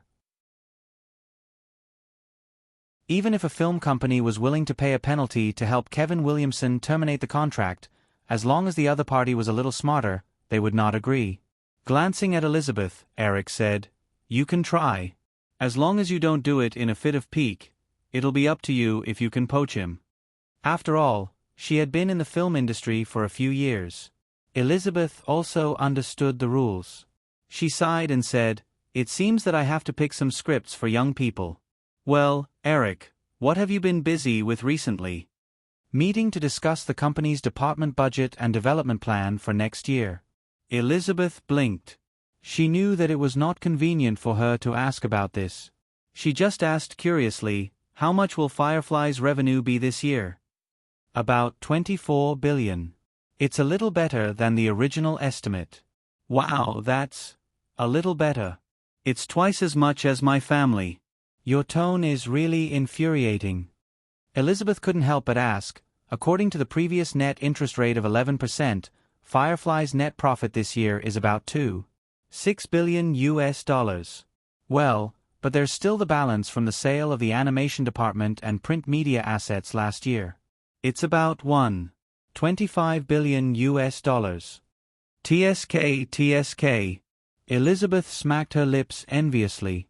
She grabbed the silver knife on the breakfast plate next to her and waved it. "Hey, don't move, it's robbery."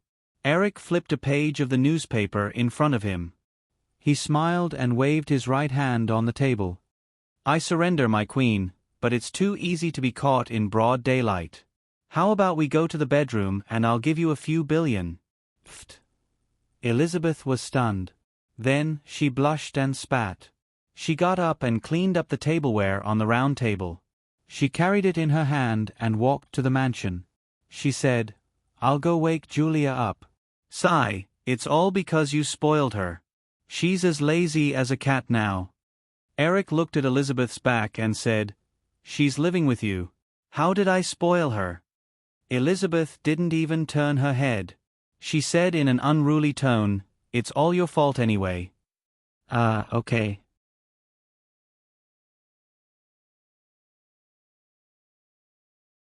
Chapter 760.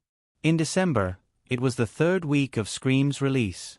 Although Thanksgiving had passed, the film still earned $13.56 million at the box office due to its popularity among young people. The 3-week total box office had reached $52.11 million. Relatively speaking, although Firefly's Jedi Cop earned $42.57 million at the box office in the first week, which was a pleasant surprise. Due to the box office decline of more than 40% for 2 consecutive weeks, the film's box office slipped to $15.6 million in the third week. Compared to Scream, it was not much of an advantage. With Scream's weekly decline of about 20%, this low-budget thriller film might even surpass Jedi Cop in the box office in the fourth week. However, although the box office curves were very different, there was no doubt that the North American box office of these 2 films would exceed $100 million in the next few weeks. As 2 films with a production cost of less than $20 million, and a total production and distribution cost of around $30 million, the North American box office exceeded $100 million. These 2 films were undoubtedly the dark horses of the 1995 box office at the end of the year. Several other films released at the same time only earned $30 million in the 3-week box office. Even if the corresponding film companies did not lose money, the profits they earned were far less than Scream and Jedi Cop. The unexpected success of Scream played a very obvious role in promoting MGM's stock issuance plan in December. In recent years, several major film companies in North America had basically completed the transformation and integration of media companies. Even Columbia and Universal had large multinational companies as backing, and their business scope involved all aspects of the industry outside of film. MGM, which had been struggling with operating difficulties and debt for more than a decade, was still limited to film production and distribution. If it was not for the fact that it had greatly increased its strength after integrating several major film series copyrights from Flower Pictures and DreamWorks Productions, MGM would not have been able to find an investment bank to take on the business even if it wanted to increase its stock issuance. However, with a series of blockbuster movie copyrights, such as Thunderbolt, 007, Mission Impossible, Night at the Museum, Resident Evil, and Scream, which had just achieved box office success, MGM's stock issuance in December was unusually smooth. A total of 70 million shares were sold out within a week of the official release. Under normal circumstances, a company's stock price would often show a downward trend in the process of stock issuance. However, due to the positive impact of the box office success of Scream, MGM's stock price not only did not fall, but instead rose by 6% within a week, the price per share reaching $15.80. After completing the stock issuance, MGM's total share capital reached 435 million shares, and its market value reached a new high, reaching $873 billion. With the $1 billion that MGM had raised from the IPO, it was no longer short of funds. The huge debt of $1.7 billion could no longer pose a threat to it. The company had officially entered a positive development track. Burbank, Firefly headquarters. Kelly Haynes knocked on Eric's office door and walked in. "Eric, this is the casting information for Desire City that just came from New York. They have narrowed down the candidates to 8. Eric gestured for Kelly to sit down and looked down at the few pieces of information in his hand. After Candace Bushnell did not agree to Elizabeth Hurley being the female lead, Eric delegated the casting rights to the AE Network's program production department.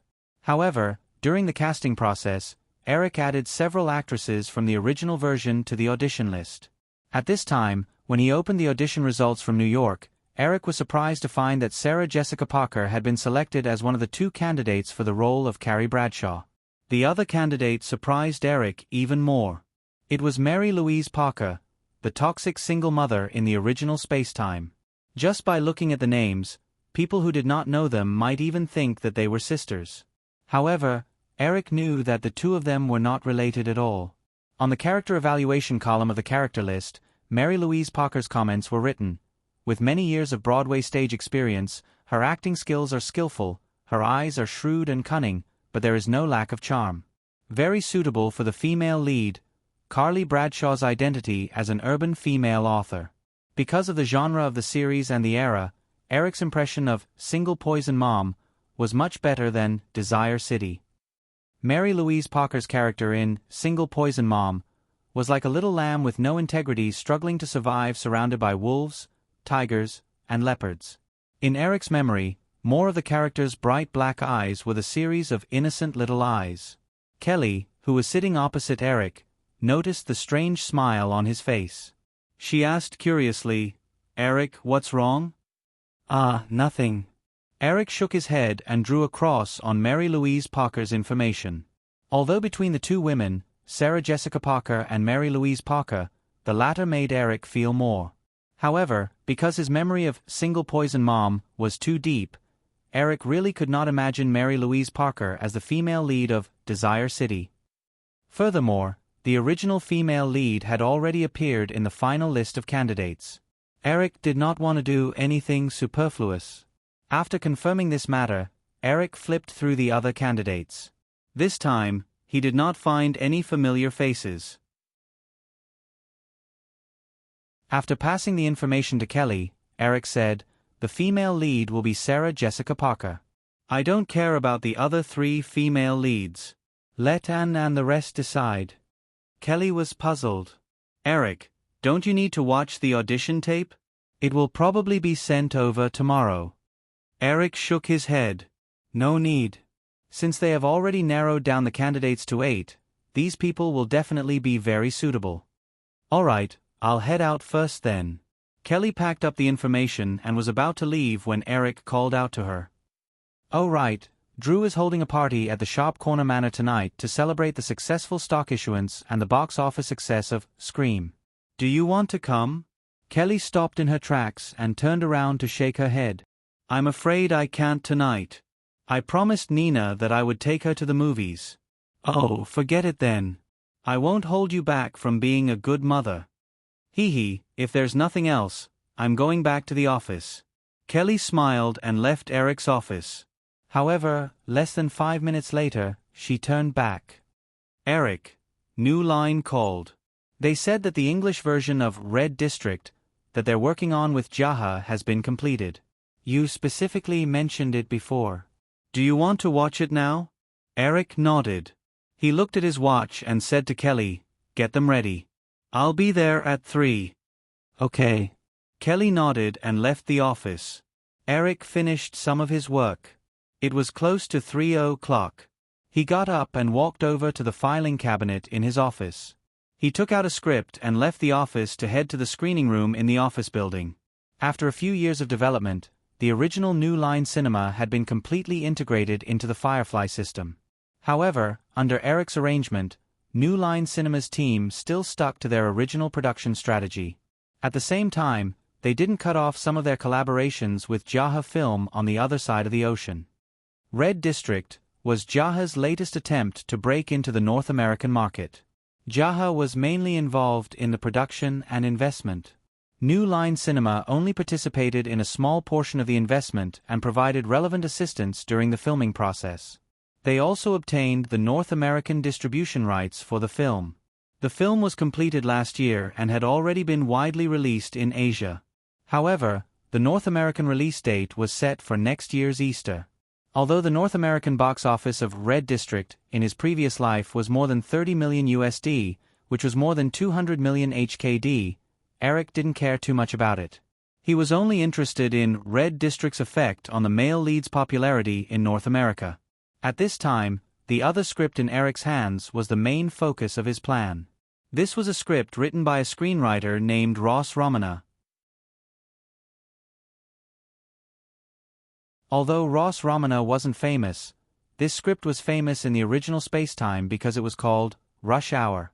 At this time, the script for Rush Hour was an old-fashioned and simple double-lead crime action film. It was very similar to the currently released Jedi Cop, Beverly Hills Detective, Lethal Weapon, and other series. Even the main lead wasn't 100% Asian. The plot was also quite different from the original. However, Eric was only interested in the general outline of the script. As for the detailed plot, he would modify it according to his own ideas in the future. There was also a small episode worth mentioning. The screenwriter of Rush Hour, Ross Romana, had written another script called Titanic.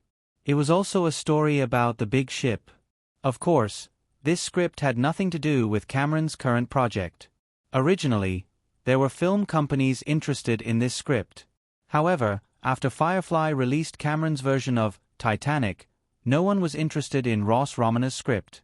When he came to the screening room of the headquarters building, in addition to the person in charge of the New Line, Eric also saw a few Asian faces, but he didn't see the male lead. Mr. Williams, let me introduce you.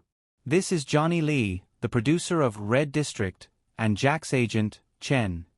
Seeing Eric coming over, the person in charge of the New Line introduced them to Eric. Mr. Lee, Mr. Chen. Hello. Welcome to Los Angeles. Eric shook hands with them and said, Then, let's watch the movie first. Producer Lee said enthusiastically, Of course, Mr. Williams. I believe it won't disappoint you.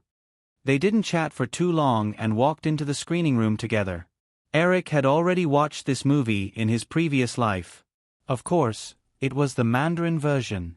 Now that he was watching the specially translated English version, there was no problem in understanding the lines. Compared to the original version in his memory, he found it very interesting. After the movie was played, Eric patiently listened to the person in charge of the new line introduce the distribution plan. He just nodded and didn't intend to interfere. Instead, he handed the script of Rush Hour to the person in charge of the new line and the agent of the male lead. "This is a script I came across by chance. I think the story can be modified slightly. It's very suitable for Jack. I've already written the detailed changes in the script. However, I think Jack will have a lot of personal ideas if it's filmed. So, Mr. Chen, you can take it back and discuss it with him. If he's interested, we can sign the contract immediately." Although the producer also received a few pages of the script, he realized that Eric didn't intend to mention them. He looked at Jack's agent and thought for a while. In the end, he still didn't say anything. However, when Jack's agent heard Eric's words, he was overjoyed. He said, "Mr. Williams, you're saying that if Jack is willing, we can sign the contract immediately?" "Of course." Eric smiled and nodded. "If everything goes well, I hope that the movie can be released at the end of next year." Mr. Chen asked again, "Then, Mr. Williams, may I know if this movie will be produced by New Line or by Firefly?" Eric said, "New Line."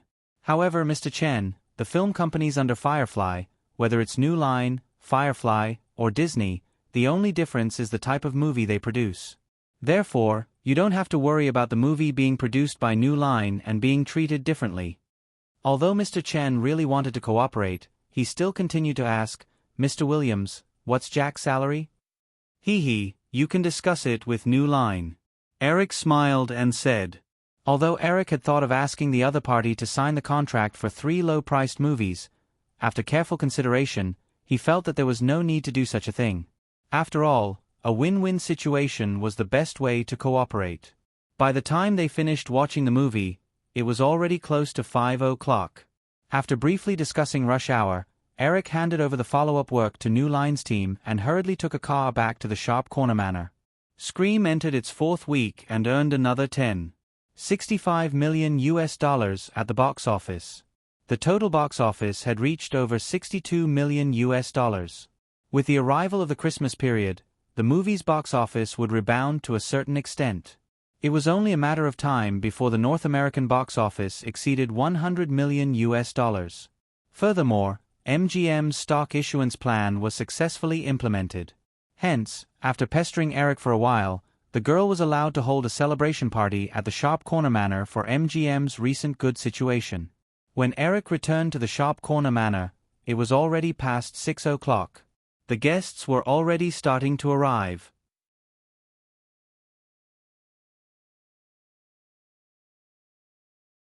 Chapter 761. As soon as Eric walked into Lin Hai Villa, Drew greeted him with Amy Pascal, Frank Marcheso, and others. On the surface, the largest shareholder of MGM was Drew, but almost everyone knew that the film company was actually still controlled by Eric. This could be seen from the fact that MGM's celebration party was held at the Sharp Corner Manor tonight. After greeting Drew and several MGM executives who were in charge of the party tonight, Eric saw Tom Hanks coming over with a woman in her 30s. He greeted them warmly, hugged them, and said, "Tom, nice to see you. I didn't expect you to come so early. I came here in advance to discuss the public relations for the Forrest Gump Awards with Drew and the others," Hanks explained and introduced the woman next to him. "This is my wife, Rita Wilson." "Hello, Ms. Wilson," Eric greeted her with a smile and said to Hanks, "With the influence of Forrest Gump, I think you will definitely create an Oscar miracle this year." Forrest Gump had been in theaters for nearly half a year, and the total box office had already exceeded $300 million. However, the film was still showing in more than 1,000 theaters in North America, especially in December. With the advent of the awards season, Forrest Gump became a hot topic in the media again. The box office, which had begun to decline, rebounded again, reaching the scale of $2 to $3 million per week. The weekly box office of $2 to $3 million was not worth mentioning for a newly released film, but for a film that had been in theaters for nearly 6 months, it was simply a miracle. With its high popularity and reputation, there was no doubt that the film would be nominated for this year's Golden Globe and Oscar Awards. Therefore, the most discussed topic in the media recently was Tom Hanks's Oscar nomination for Best Actor. Last year, Tom Hanks had just won the Best Actor award for Saving Private Ryan. Under normal circumstances, it was almost impossible for an actor who had already won an Academy Award to win another award after only 1 year. However, the influence of Forrest Gump was too great. The image of the male lead, Forrest Gump, had almost been rendered as a symbol of the American spirit. Coupled with the strong support of the film critics and the Academy Award judges themselves, although the nominees for this year's Oscars had not been announced yet, most media outlets had already begun to discuss the possibility of Tom Hanks winning the Best Actor award again. "Oh, I hope so too." Hearing Eric's words, Hanks smiled with some longing as he spoke. In the history of the Oscars, there were many actors who won 2 Best Actor Oscars, but if he won the same award 2 years in a row, his name was destined to be recorded in the annals of Hollywood film history. This glory was not something that anyone could enjoy. The two chatted for a while, and Eric greeted the other guests who had already arrived. Just as he was about to go upstairs to take a shower and change his clothes, a timid female voice came from behind him. "Hi, Eric." Eric turned around and saw Christina Aguilera standing behind him. The girl was wearing a knee-length pink dress. Eric vaguely remembered that this was the Chanel style that the girl had worn before. Although Christina did not show any signs of growing taller, she looked slender and elegant in this expensive dress. After looking the girl up and down, Eric nodded with a smile. In fact, Christina, who was still a young girl, looked more like a girl next door than Brittany. It was a pity that in the original space-time, Christina, who had also been a sweetie, could not compete with Brittany. After admiring the dress for a moment with satisfaction, Eric saw a shy look on the girl's face and asked, "Christina, why are you here?" Christina pinched the dress and said, "I'm here to help Drew organize the party." "Oh." Eric smiled and did not ask further. He said, "Drew should be in the kitchen. Go ahead. I'll go change before the party starts." "Okay." Christina nodded obediently and watched as Eric walked all the way to the stairs not far away. She looked around and saw that the party company's staff were doing the final decorations in the hall. Some of the guests who arrived early were chatting near the glass wall. No one seemed to be paying attention to her. After hesitating for a moment, Christina mustered up her courage and walked to the stairs. She had been to the Pointed Corner Manor before and was even allowed to stay a night here. The girl tiptoed around the long corridor for a while and finally found Eric's master bedroom. She carefully turned the handle of the bedroom door. Fortunately, it was not locked. She pushed the door open and tiptoed in. It was a spacious circular bedroom. At least at first glance, it was much bigger than her own home. The endless sky outside the glass windows reminded Christina of the Cliff restaurant that she had seen on television. Eric was not in the bedroom. However, she quickly noticed the clothes that Eric had left on the bed. She looked around. Other than the door behind her that led to the corridor outside, there was a small door next to it. That should be the spare room. Yes, he must be taking a shower. The girl could not help but blush when she thought of this. After hesitating for a while about whether to leave or continue, Christina finally made up her mind. She closed the bedroom door and walked to the spare room. Eric was soaking comfortably in the hot water when he heard the door open. He turned his head and saw the small figure that he had just met enter the room. Their eyes met and Christina's face instantly turned as red as an apple. She stood by the door, not knowing what to do. Eric stared at the girl for a while and said helplessly, "You shouldn't have come in." Eric. Christina barged in impulsively, but when she saw Eric, she felt her little head buzzing for some reason. She had completely forgotten what to say. Eric could not help but laugh and said, "Get out. If Drew finds out that you're doing this, you'll never get such a beautiful dress to wear in the future." When she heard Eric mention Drew's name, Christina sobered up a little. After spending so much time together, she knew Drew's personality very well. However, she did not dare and did not want to be jealous of Drew. After all, Drew treated her very well. The Chanel dress that she was wearing was said to be worth $8,000. Drew gave it to her. $8,000 was not something she could afford no matter what. However, she could not help but feel envious. It was said that Drew's current net worth had exceeded $2 billion, and all of this was because of the man in front of her. When she thought of this, she did not leave. Instead, she mustered her courage and kicked off her high heels and walked towards Eric. Eric, hi. Christina came to the bathtub and knelt down.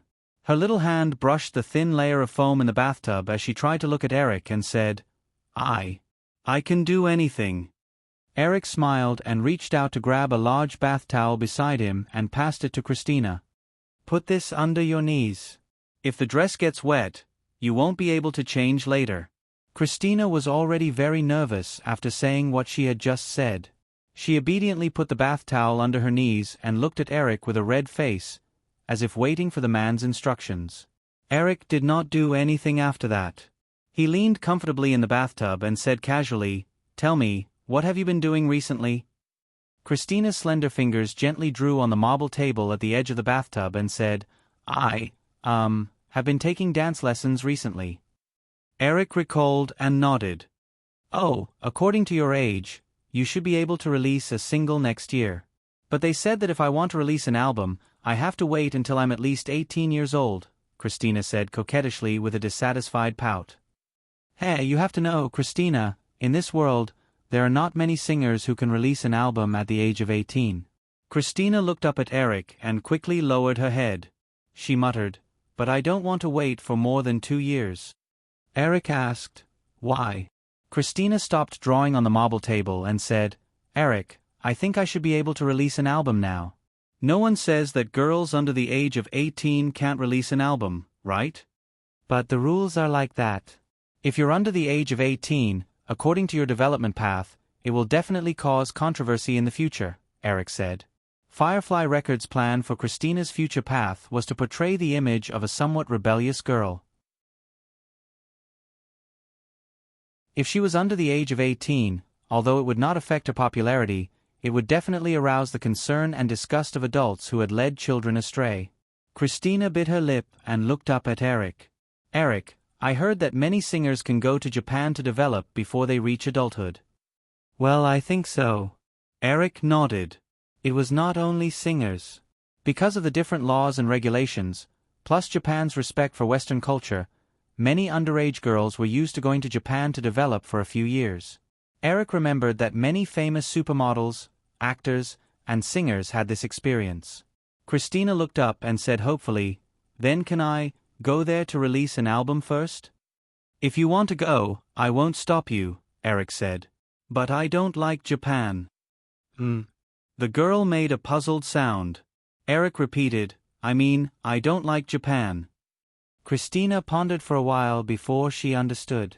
Eric did not like Japan. If she went to Japan to develop in advance, then, she quickly reacted and said, Then I won't go. Eric smiled with satisfaction and said, Christina, for many girls at your age, they should be in high school. The future is still very far away from them. Your starting point is already very high. I don't think there's any need for you to rush at all, right? Christina said, Eric, I don't go to school anymore. I'm very stupid and can't learn anything. I might as well go to work in advance. I remember that the Disney Channel should have arranged some roles for you, right? Christina nodded. Ever since the members of the Mickey Mouse Club were recalled, in addition to studying and daily training, the Disney Channel often provided some roles for them in their own children's television series in order to maintain their public image. However, the remuneration for these roles was usually only a few $1,000s, and there might not be such an opportunity in a month or two. For Christina, who was used to the upper-class life by Drew's side, this money was not worth mentioning at all. After hesitating for a while, Christina said, Eric, then, can I act in a movie? Eric roughly understood something at this time and asked, Is your family short of money? Christina did not know how to answer for a moment. Of course, they were not short of money. Her mother had already found a job in Los Angeles. Coupled with the salary she earned from acting in television series occasionally, it was enough to pay for the mother and daughter to live in Los Angeles. However, that was all there was to it. An ordinary middle-class life was not what she wanted, so she desperately wanted to earn more money and live a better life. Noticing the expression on Christina's face, Eric understood and said, Okay, I got it. You can go out first. I'll find some time to help you arrange it. Christina looked up and asked in surprise, Really? Do I have to lie to a little girl like you? Then. Christina's eyes lit up. She felt that she should do something. After hesitating for a moment, she reached out and grabbed Eric's big hand from the bathtub. She wanted to press it in front of her, but she immediately remembered what Eric had said just now. If her dress got wet, she would have nothing to change into. After being stunned for a moment, the little girl came up with a plan. She opened her mouth and was about to stuff Eric's finger into her mouth. Eric was amused by the girl's series of actions and could not help but laugh. He broke free from Christina's little hand and pinched her sharp chin. Okay, stop fooling around. I'll give you 1 minute. If you don't disappear in front of me, I'll take back what I just said. Christina opened her mouth. Eric did not give the little girl too much time. He stretched out 5 fingers and shook them. 50 seconds left. Christina immediately pouted and retorted, How can it be so fast? Eric ignored her and put down another finger. 40 seconds. I'll leave now. Christina quickly jumped up and rushed out of Eric's room.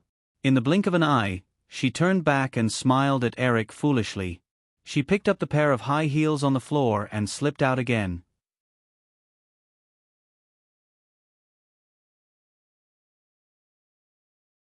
Chapter 762. After Christina left, Eric rested in the bathtub with his eyes closed, thinking about what had just happened. Unknowingly, some thoughts came to his mind. He changed his clothes and went downstairs feeling refreshed. The days in Los Angeles in December were shorter. After 7 o'clock, it was already dusk outside. However, the villa hall was brightly lit and filled with people.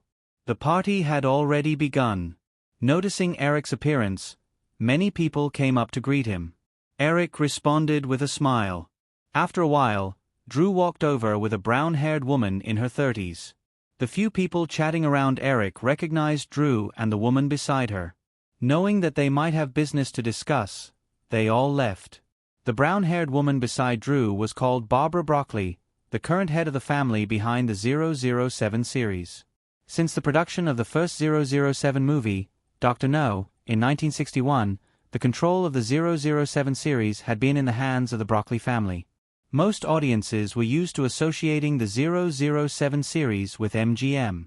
However, before the 1980s, 007 had little to do with MGM. The copyright of the series had always been owned by Eon Productions, which was controlled by the Broccoli family. In the 1970s, Eon Productions' partner, Harry Salzman, broke off relations with the Broccoli family and sold half of the company's shares to United Artists. Later, United Artists went bankrupt because of Heaven's Gate and was acquired by MGM. After that, MGM owned half of the 007 series. However, although neither MGM nor Eon Productions had absolute control of the 007 series, MGM had to continuously release the 007 series to maintain the company's operations because of its struggle in business over the years. Therefore, as one of the 7 major film companies, MGM was in a weak position when it came to the 007 series.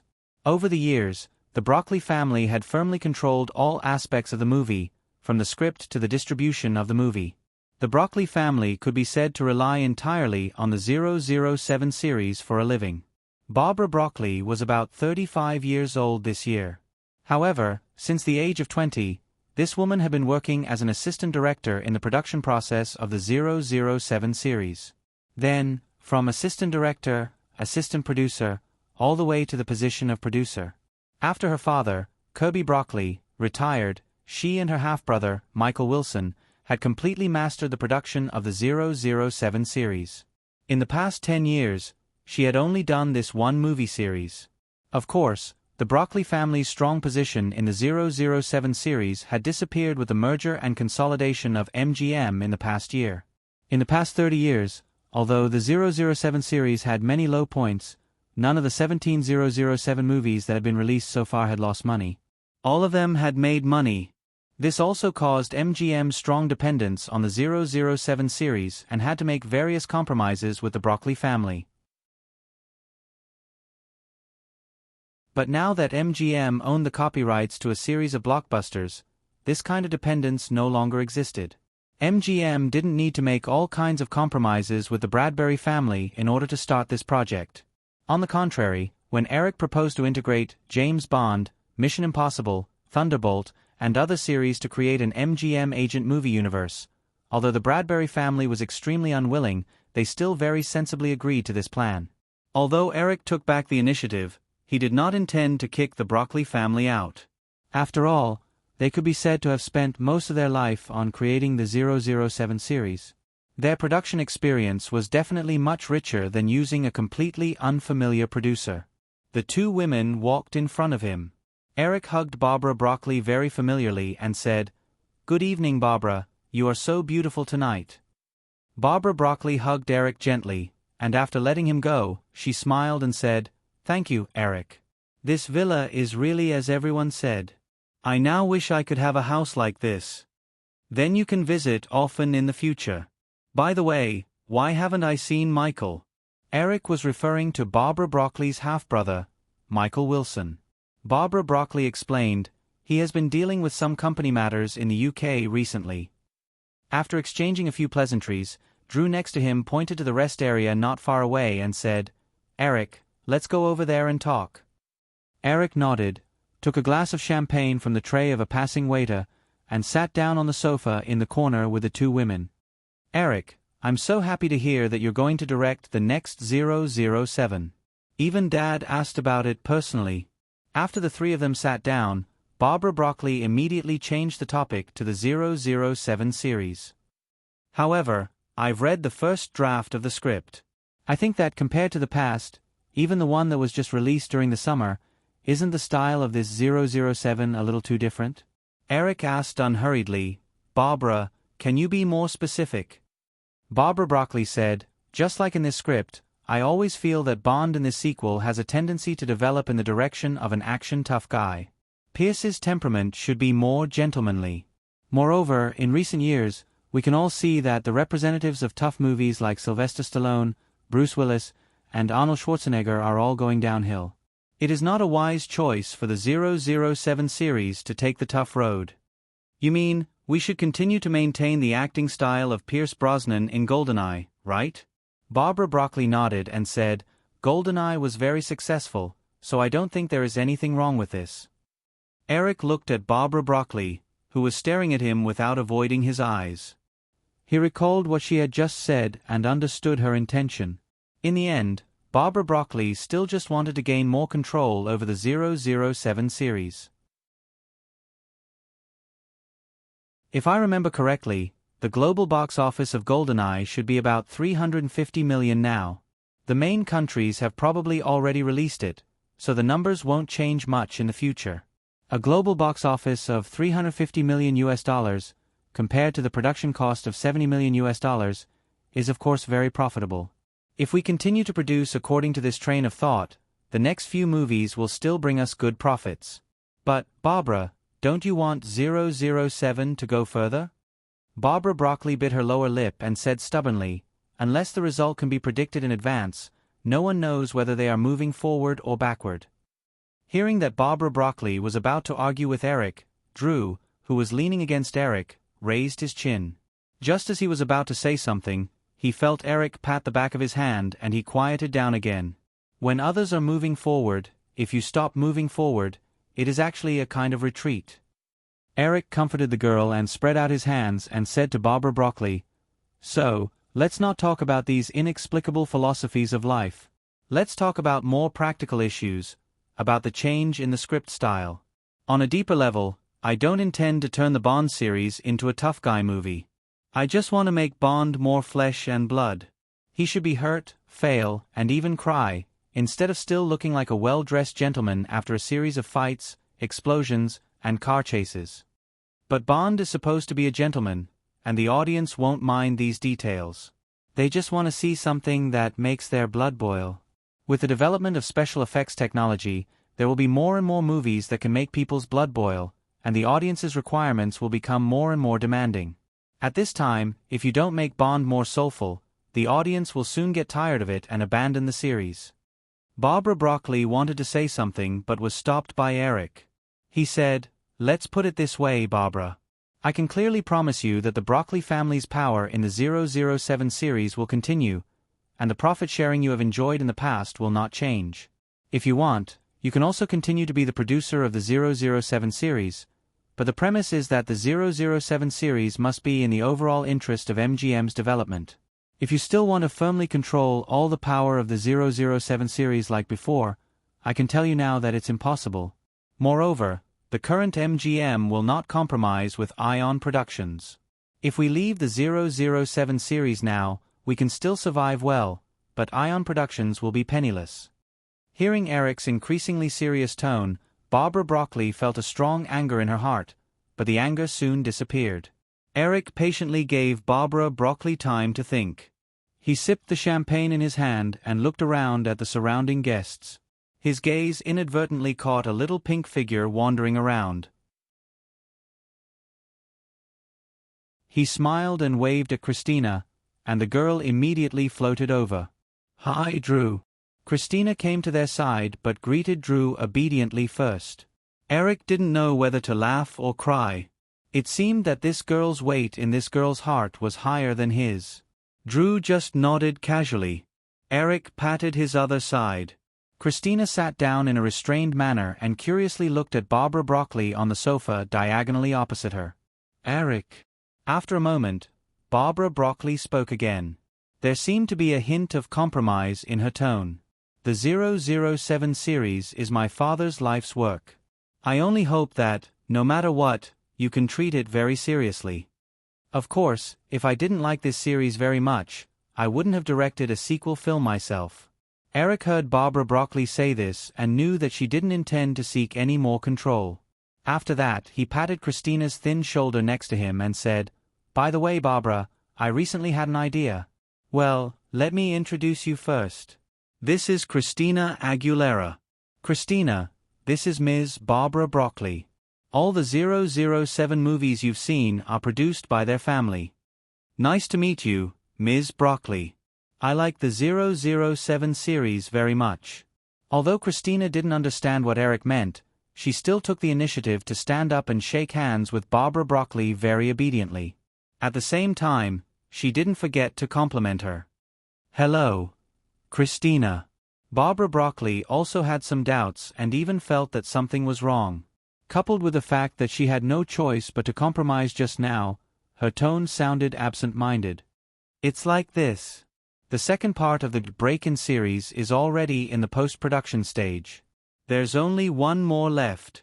After the trilogy, although the original characters will be interspersed, the Angels will probably enter a period of replacement.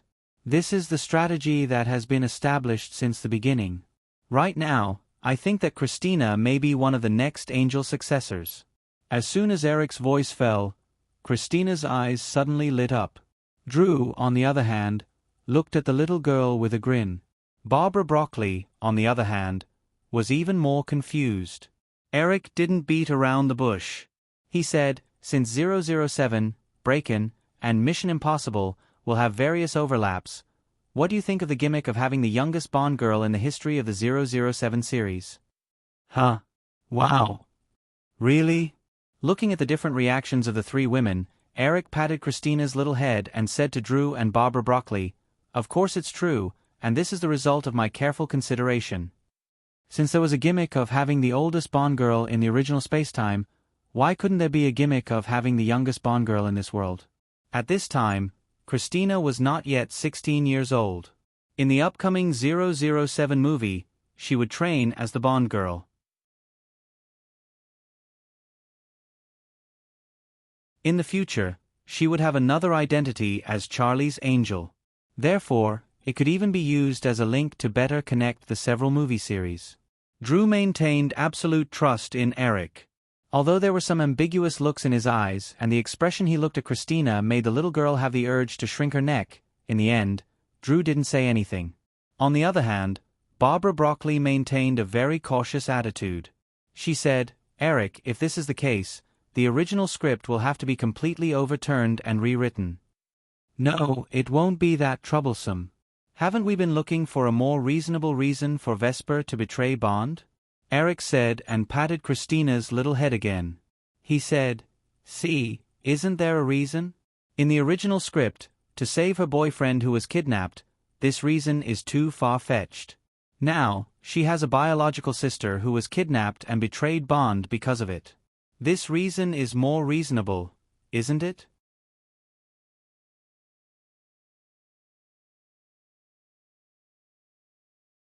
Chapter 763.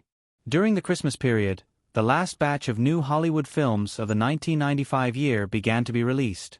In the past, at this time, because various literary films that wanted to compete for the Oscars were released one after another, the relevant media would always be very lively under the control of the film companies behind the scenes.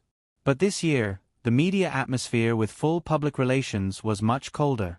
In the list of nominees for the 53rd Golden Globe Awards, Forrest Gump had won 7 important nominations, including Best Film, Best Director, and Best Actor in the Drama category. Forrest Gump had won a series of major and minor pre-awards. If the film awards of the Golden Globe Awards were not divided into 2 categories, drama and comedy, some films might even directly give up the public relations for the awards. Even so, in order to avoid a head-on confrontation with Forrest Gump at the Golden Globe Awards, some drama films were even squeezed into the musical and drama category, which caused a lot of ridicule and criticism from the media. While ordinary people were enjoying the holidays, in Hollywood, MGM began to consciously release related news about James Bond, Casino Royale, after a few months of preparation.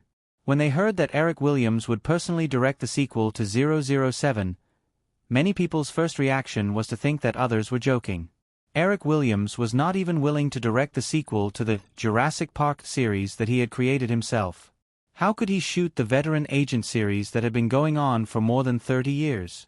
After all, in the eyes of insiders, the 007 series only had a few tricks over and over again, and there were not many tricks to be played. If they were purely an audience, they might get some fun from the hot scenes and the beautiful Bond girls. But if they were a director, this job could only be described as boring. However, as the news spread more and more, it became more and more clear and logical. Eric Williams talked with Barbara Broccoli, the producer of the 007 series, at a party in the Sharp Corner Manor. The next 007 film would be Ian Fleming's last film, Casino Royale, which had not been released on the screen. MGM began to secretly contact the trio of Thunderbolt and Beauty.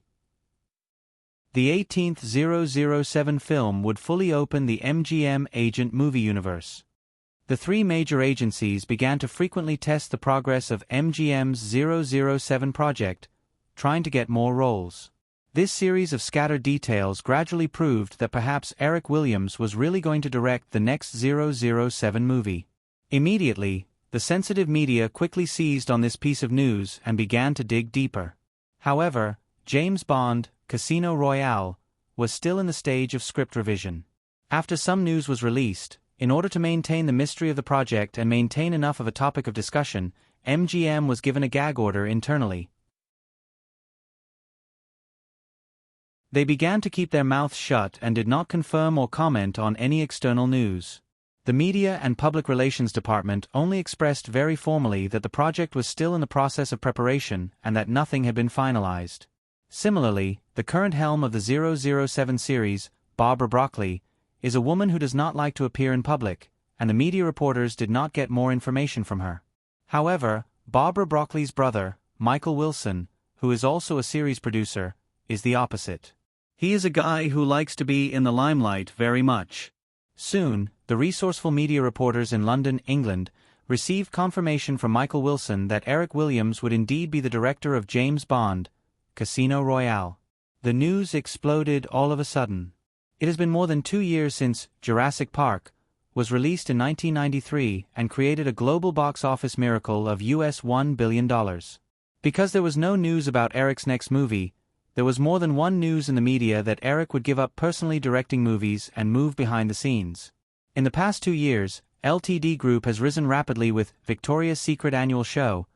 Lifetime TV has emerged with 2 reality shows, the integration of MGM, Flower Pictures, and DreamWorks Productions, as well as Firefly Group's continued strong film business, all of which prove the reliability of the media's opinion. Although ordinary people have paid less and less attention to Eric's news, in Hollywood, and even in the newly emerging internet industry, even in the unrelated clothing industry, Eric's presence is still so strong. His influence does not even have the slightest intention of stopping expanding. Take 1995 as an example. This year was still a bumper year for Hollywood.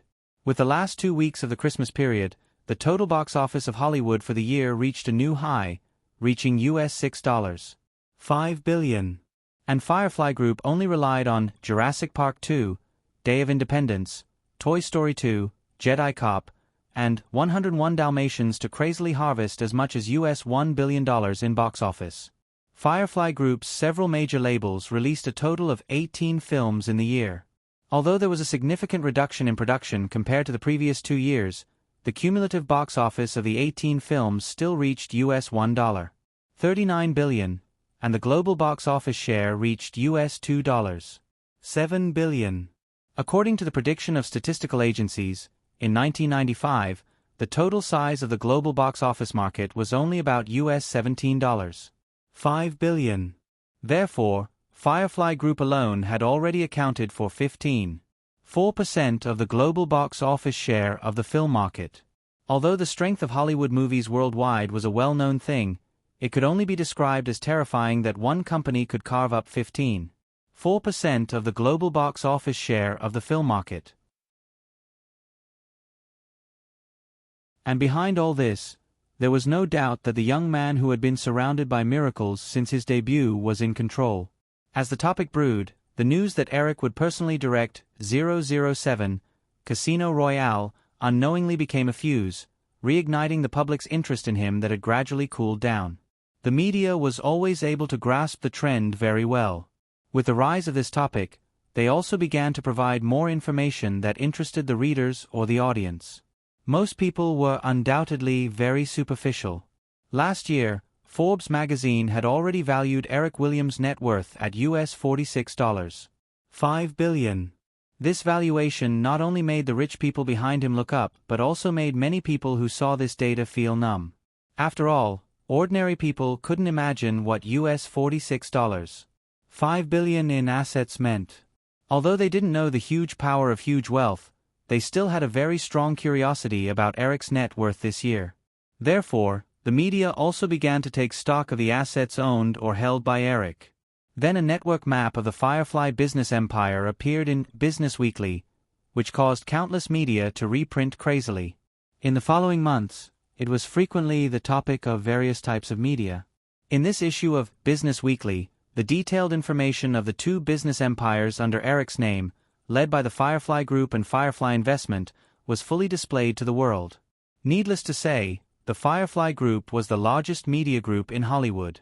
It owned a series of high-quality entertainment companies such as the Disney Group, ABC Group, Firefly Films, Pixar Animation, New Line Cinema, Firefly Records, Bowie International Distribution, Digital Domain Special Effects, Marvel Entertainment. Last year, the relevant agencies had valued the Firefly Group at more than US $50 billion. And this year, with the outstanding revenue growth rate of the Firefly Group, according to the 30% annual growth rate standard, its valuation once again broke through a new high, reaching US $65 billion. With this alone, Eric Williams, who owned about 73% of the Firefly Group shares, would receive more than US $47 billion in assets, which was US $500 million more than his total net worth last year. The scale of Firefly Investment Company that followed made many people even more dumbfounded. After a detailed investigation by a reporter from Business Weekly, the investment company, which had been somewhat unknown since its establishment, now owned more high-quality company shares than most people imagined. Take a look. Yahoo Network, the first portal in the internet industry, was worthy of being the leading company in the internet industry in recent years, with a valuation of more than US $5 billion.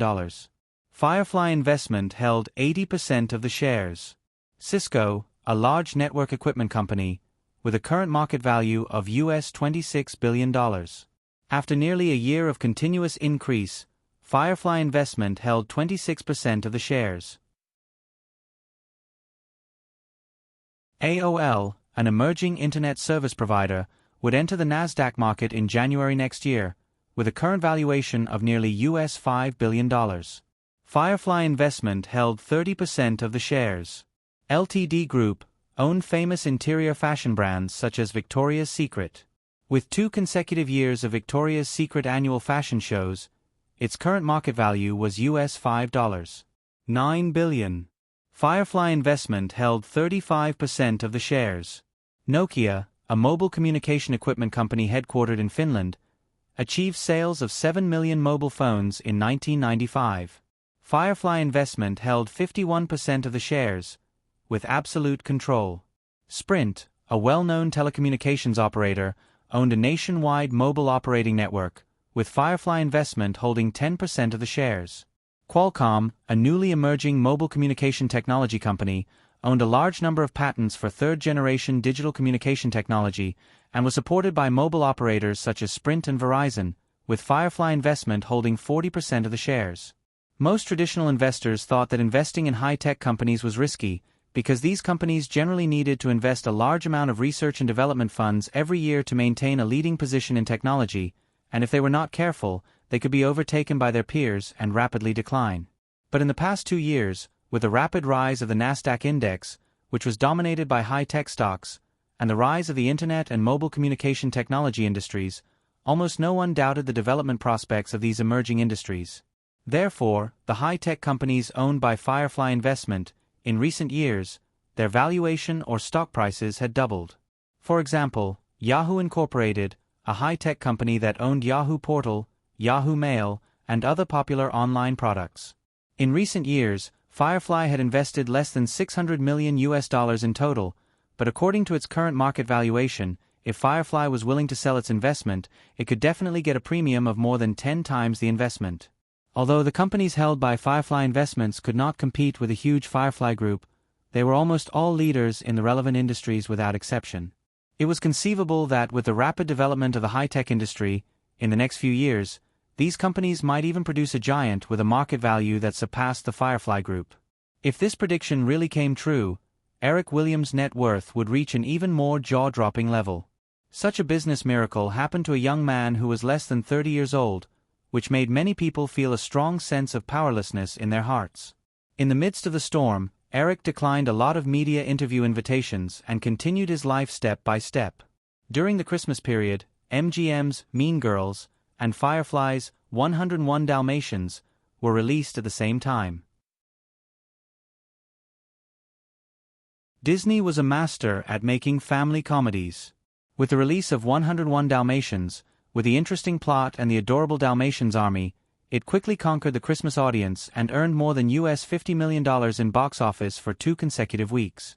Although the box office results of Mean Girls were not as impressive as 101 Dalmatians, the schoolgirls' horse-riding comedy still earned $20 million in the first week due to the popularity of Scream.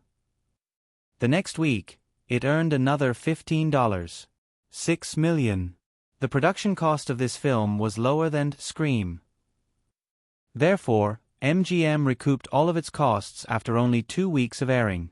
While paying attention to the box office of the last 2 films in the new year, Eric had to rush to Mexico after Christmas and the New Year.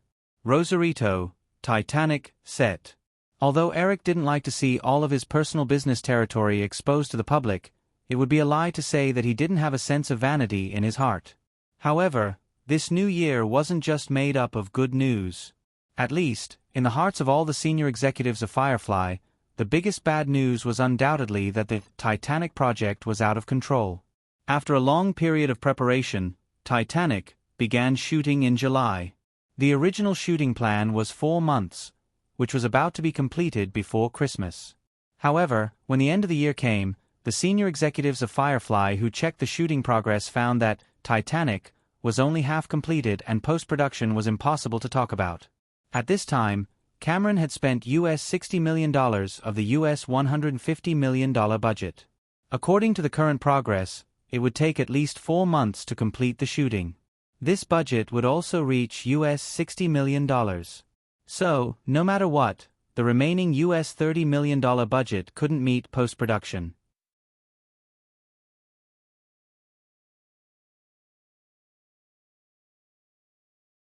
Chapter 765.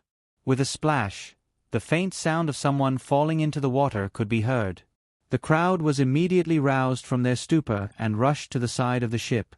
Seeing the director jump into the sea, without waiting for instructions, the few staff members who were originally hanging on the mechanical arm outside the deck slid down the safety rope. There were over 100 people at the scene. Eric wasn't worried about Cameron's safety, but he didn't know whether to laugh or cry. Jumping into the sea just because of a disagreement. What kind of situation was this?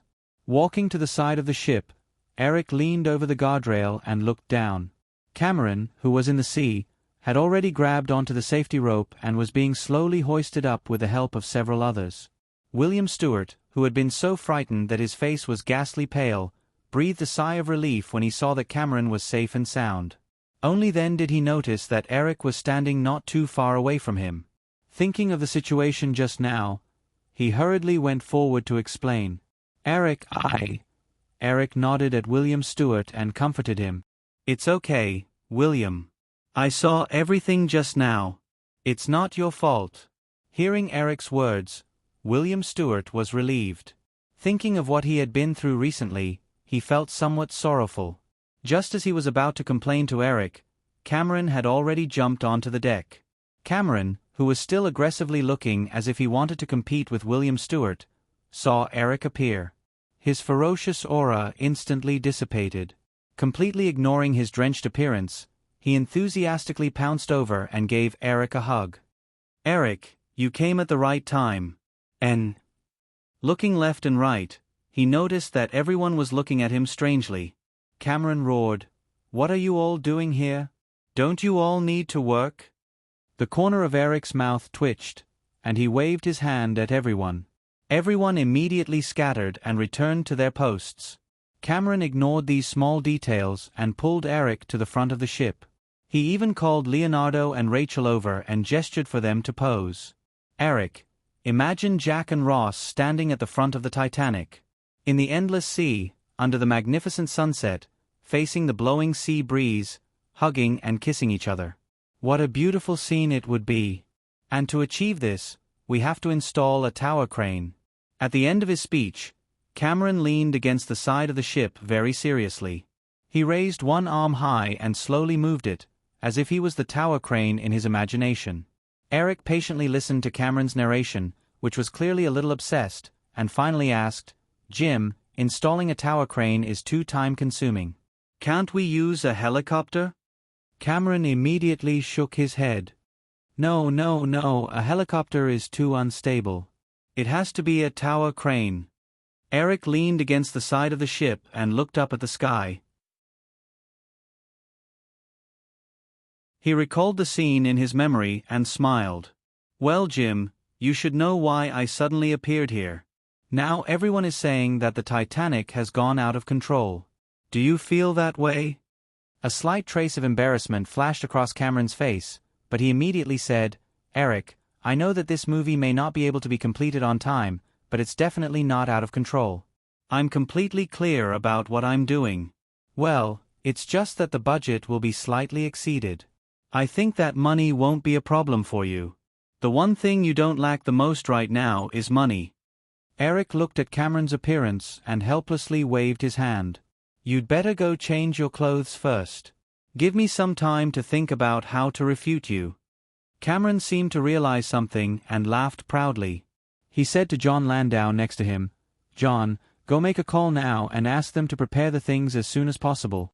After that, Cameron waved at Eric and quickly walked towards the gangway. Looking at Cameron's back and waiting for his figure to disappear, John Landau and William Stewart looked at Eric together with a questioning look. Eric nodded and said, "Just prepare according to Jim's plan." William Stewart still had a worried look on his face. "But, Eric, this will delay at least 2 days. A lot of the original filming plans will be disrupted.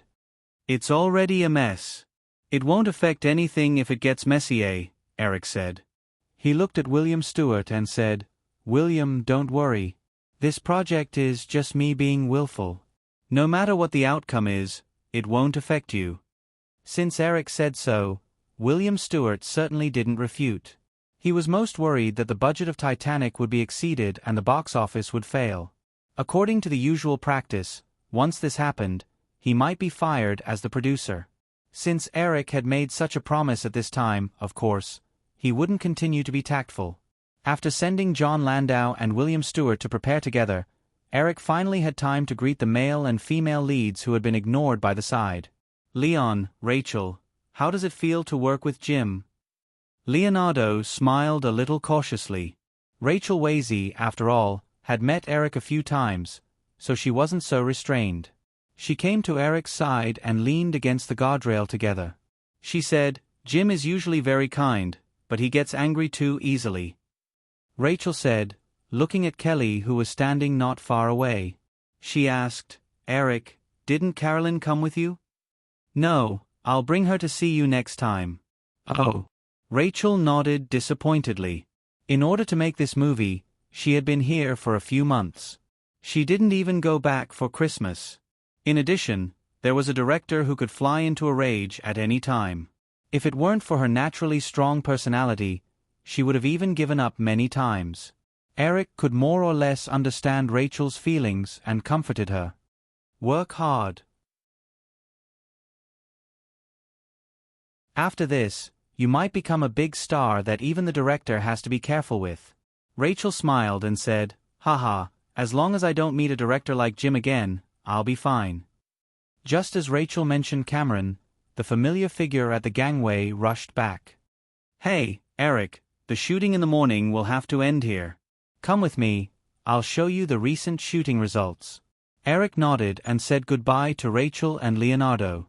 He left the deck with Cameron and went to the simple post-production studio on the set. In the original spacetime, after seeing Titanic, many ordinary people would often have doubts about whether it was a blockbuster with special effects. This was because many people's impression was that the scenes in the movie were basically things that existed in reality. Compared to Jurassic Park, Star Wars, Men in Black, and other standard special effects blockbusters, Titanic didn't seem to have any special effects scenes. But this was not the case at all. In the entire movie, from the night sky to the small things like the hot air coming out of people's mouths, it was basically composed of special effects technology or special effects. Moreover, compared to scenes like aliens and spaceships that didn't exist in reality, it was more difficult to show real things in the way of CG special effects. This was because as long as the aliens and spaceships were roughly made, people wouldn't be able to tell the difference because no one had seen them in reality. However, if the real scenes were not made in detail, it would be easy for people to distinguish them. Because they needed to temporarily install the tower crane that Cameron needed, it was impossible to rearrange the shooting schedule in the remaining hour in the morning. Eric was dragged by Cameron to the post-production studio to check on the scenes that he had recently completed. Except for a small part of the scenes that were completely shot in real life, most of the scenes could be seen in the green screen. There was even a scene that was planned to be shot in the luxurious first-class cabin of the Titanic. Except for the table, chairs, stools, and other details, everything was surrounded by a green screen.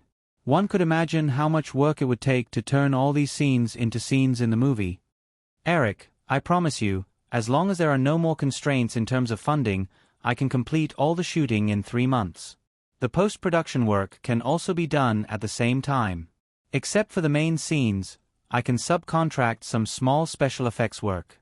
John has recently begun to contact a special effects studio. Moreover, the rendering farm in the digital domain can also greatly shorten the post-production progress of the special effects. Before August, I can guarantee that all the work will be completed."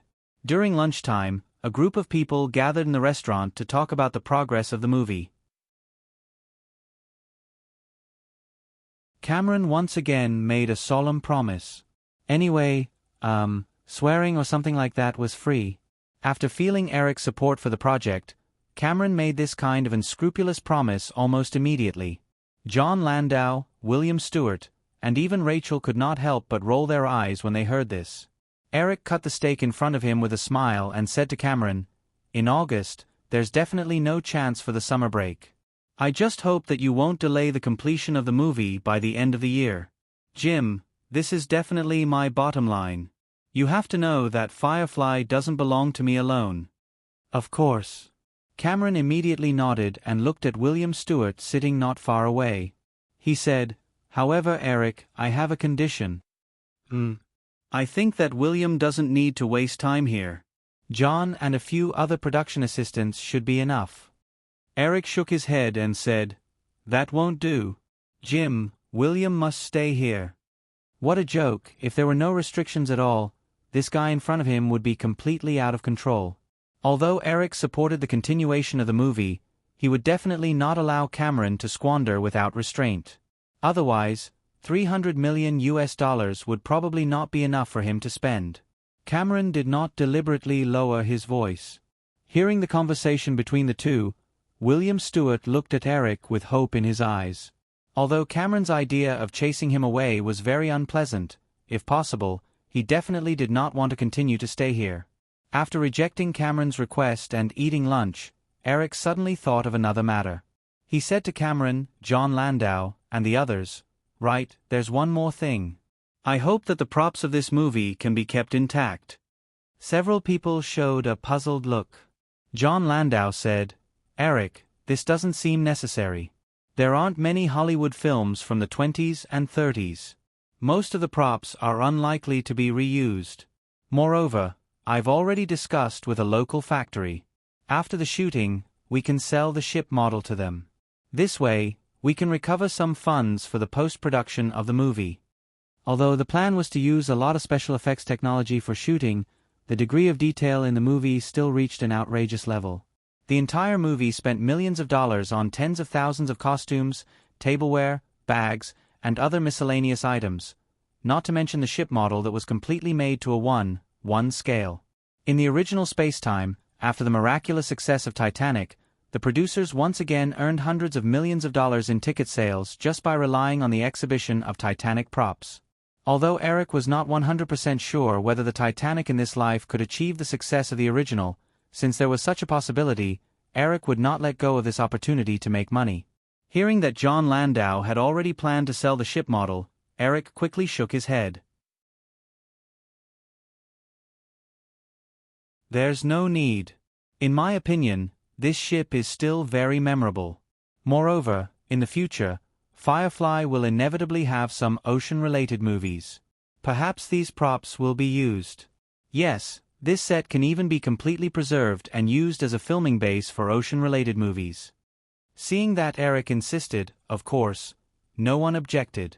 After a simple discussion, they even decided to build a warehouse in the base specifically to store the props of Titanic. Since he was there, Eric was not in a hurry to leave. Instead, he stayed on set to observe Cameron's shooting process. Although part of the shots on the bow of the ship were temporarily delayed because of the installation of the tower crane, the crew quickly arranged for other scenes to be shot. After the budget pressure was resolved, Cameron seemed to have become less irritable. At least, Eric did not hear Cameron's roars for the next 2 days. However, although the interior of the Rosarito set had returned to peace, the outside world became more lively. Because although a gag order was issued immediately after the incident, there were too many people on set after all. The gag order did not have much effect at all. The incident of Cameron jumping into the sea made the headlines of major entertainment newspapers in North America the next day.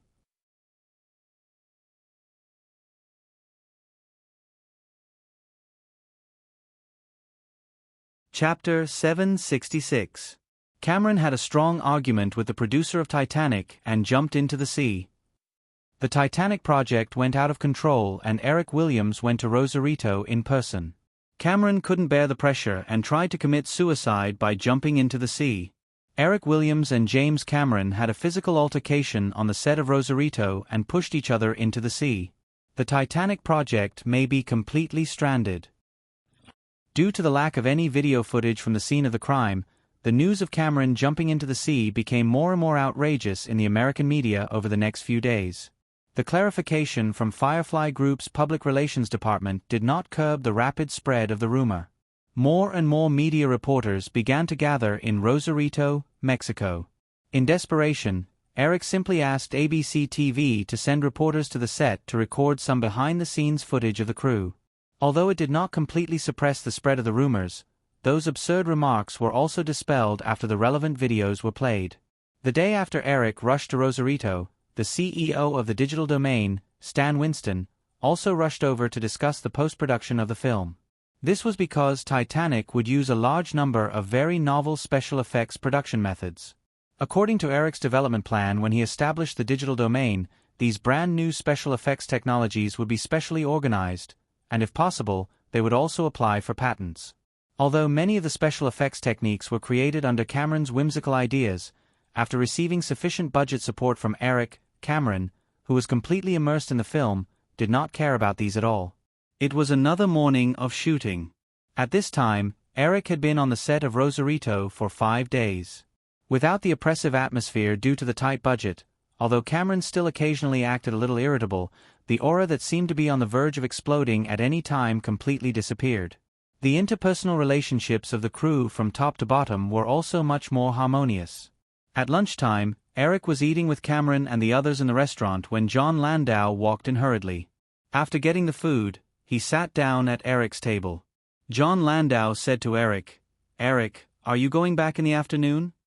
"Yes, the matter here is almost over. I can't help much even if I stay here." John Landau nodded. After a moment of hesitation, he reminded, "I think you'd better be careful when you go back." Eric raised his head in confusion. John Landau said, "I heard that there have been several robberies targeting reporters recently. There were even 2 unlucky guys who had their ribs broken. As you know, their professional filming equipment is very expensive. Also, I just chatted with Victor, who is in charge of the security on set, and he said that there have been a lot of unidentified people around the set recently. So, you know." Eric nodded seriously. He was very clear about the security situation in Mexico. The country only had about 100,000 regular soldiers, but the number of illegal armed forces led by drug traffickers was not much less than the regular army. It was still okay for now, but in the next few years, as public security deteriorated further, Mexico would even be classified by the United Nations as a state of war country on the same level as Somalia and Yugoslavia. Coupled with the fact that Rosarito was close to the Mexican-American border, the security situation in the vicinity was even worse. Under the advice of the security team, Eric did not step out of the set in the few days he had been in Mexico. When Cameron heard John Landau's words, he said with a solemn expression, "Eric, if you really can't do it, you can take a helicopter back. Well, although it's more troublesome, it's definitely safer." Mexico was not like the United States. Helicopters were basically in the hands of the government, and it was difficult for ordinary people to get permission to fly. Eric listened, shook his head with a smile and said, "There's no need to make such a big fuss. It's only 30 kilometers from here to the border. If you drive fast, you'll be there in half an hour. Also, the helicopter might not be as safe as my fleet." Eric was not being arrogant. The 23 bodyguards who came with him this time were all former Marines with rich combat experience. Although the 5 SUVs he took were not as well equipped as the president's car, they did not lose to the other party in terms of security. As long as they did not encounter a crazy heavy firepower attack, even if they were temporarily trapped, they could rely on the protection of the car to defend themselves and wait for reinforcements. After lunch and chatting for a while, Eric said goodbye to everyone and left the Rosarito set in a car with his female assistant. It was still the coastal highway of Baja California. After the car had stabilized, Eric lowered his head to read the latest version of the script of James Bond, Casino Royale from Los Angeles. Kelly, who was sitting next to him, inadvertently caught a glimpse of a few small tails following behind the fleet in the rearview mirror. She remembered John Landau's reminder at the restaurant at noon, patted Eric uneasily and pointed to the back. Before Eric could answer, Carter Moan, who was sitting in the front passenger seat, said, "Miss Haynes, it's okay. That's the reporter's car. They may want to go back with us." "Oh, so that's how it is." Kelly smiled, feeling a little embarrassed at her own suspicions. The fleet drove through the town of Rosarito and continued to move forward. Eric read a few pages of the script, raised his head to stretch his neck, and chatted with Kelly for a while. Just as he was about to lower his head to continue reading the script, Carter Moan in the front row suddenly pressed his headset and whispered a few words in a hurried tone. He then turned his head and said, "Eric, there may be a situation in front." Eric raised his head in confusion. Kelly, on the other hand, grabbed Eric's sleeve sensitively with a nervous look on her face. "A container truck is parked about a kilometer in front, blocking the road," Cardamone explained and added, "It's a very old-fashioned method." Eric looked out of the window. Although it was a 4-lane highway, there was a barrier made of cement blocks in the middle of the road. A container truck could almost block half of the road.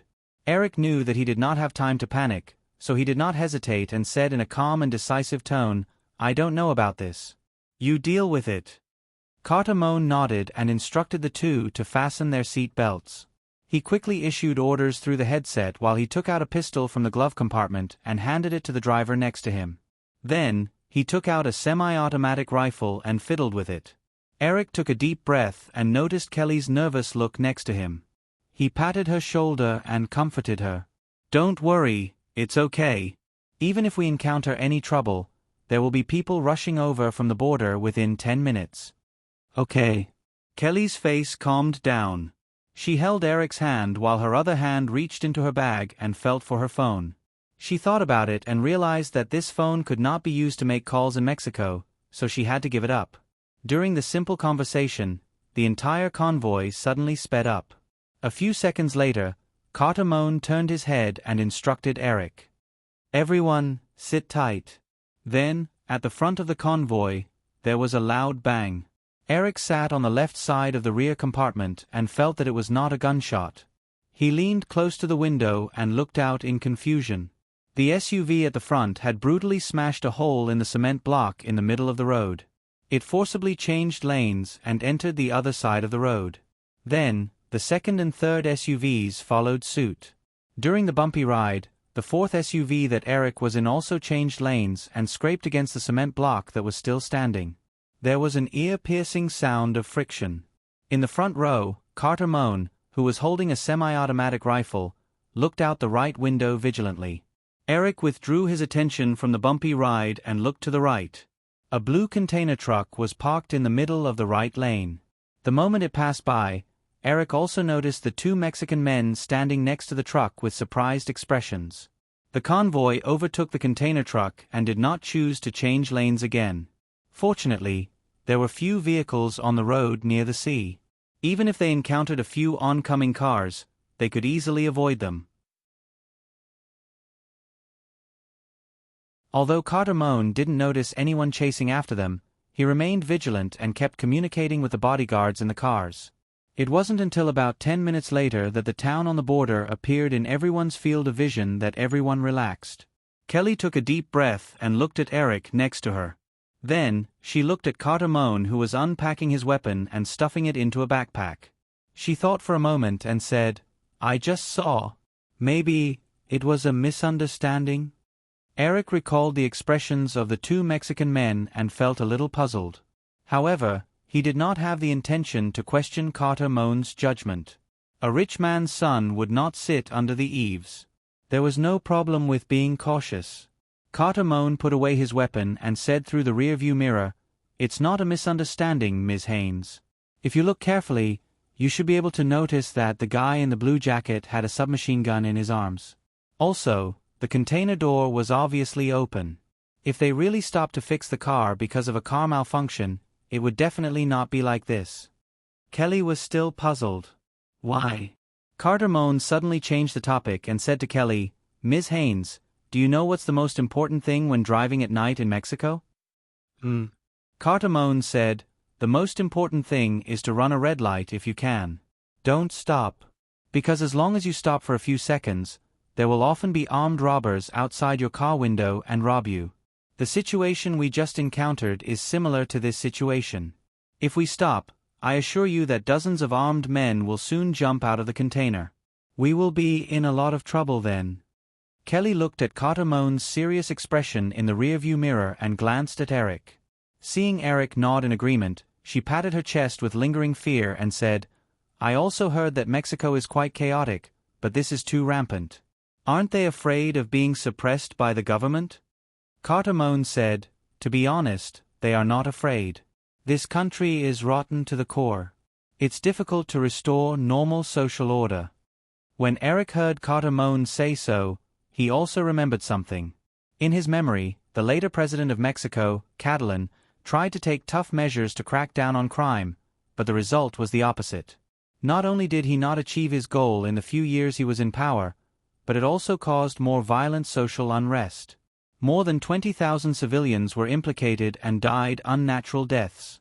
Recalling this information, Eric suddenly felt that he was too careless this time. His goal was too big, and it was better not to come to Mexico in the future. After passing through the town next to the border, the customs entrance could be seen in the distance. Eric felt the car suddenly slowing down. He looked up and saw Carter Moan rolling down the window and handing a black backpack to a middle-aged man outside the window. He didn't care. If they wanted to go through customs, they must throw away these contraband. Guns were banned in Mexico, but in reality, due to its proximity to the United States and the social chaos, such a ban was almost non-existent. A few days ago, when they had just entered the country and were preparing these things, Carter Moan had inadvertently revealed to Eric that there were about 200 gun traffickers in this small border town alone. As the motorcade joined the traffic flow at the border, Kelly completely relaxed. She thought of something and suddenly said, "By the way, Eric, didn't you say that there are a few reporters behind us in cars? Will they be okay?" Eric forgot about this and looked at Carter in front. Carter asked a few questions through the headset, turned his head and said, "It's okay, they are all behind." "That's good, but," Kelly glanced at Eric and said, "maybe after we go back, the media will be lively again." Eric also knew what Kelly meant. In the face of the situation just now, if they were a little smarter, those guys would definitely do something. Sure enough, on the day Eric returned to Los Angeles, some evening newspapers reported that Eric Williams was almost hijacked in Mexico, with a lot of illustrations. The container truck in the middle of the road, the cement fence that was smashed into a mess, the eye-catching scratches on the SUV, and so on. Under the clever illustration, the whole incident was exaggerated by the media to be very thrilling. The matter really became lively. As the richest man in the world with a net worth of tens of billions of dollars, Eric's influence was self-evident. The Mexican government certainly didn't want this kind of thing that damaged their international image to spread. They quickly responded, claiming that it was just a misunderstanding. They even condemned Eric's car for destroying public facilities and asked him to compensate for the cement fence that was damaged. However, this refutation and clarification didn't work because the identities of the two Mexican men who appeared next to the container truck at that time were quickly dug up by the resourceful media. Both of them had criminal records and were even wanted by the Mexican government. So, everything became even more lively. The Mexican government naturally didn't mention anything about compensation. They just stammered for a while and announced that they would arrest the criminals as soon as possible. Then they stopped. Compared to the excitement in the outside world, Eric didn't have time to pay attention to this little episode. At least, this incident covered up the storm caused by Cameron jumping into the sea. He just left the matter of dealing with the media to Firefly's public relations team and continued to busy himself with his work. You're tuning in to the Narrate and Escape YouTube channel. Don't forget to subscribe and join us on this journey to catch the most captivating stories.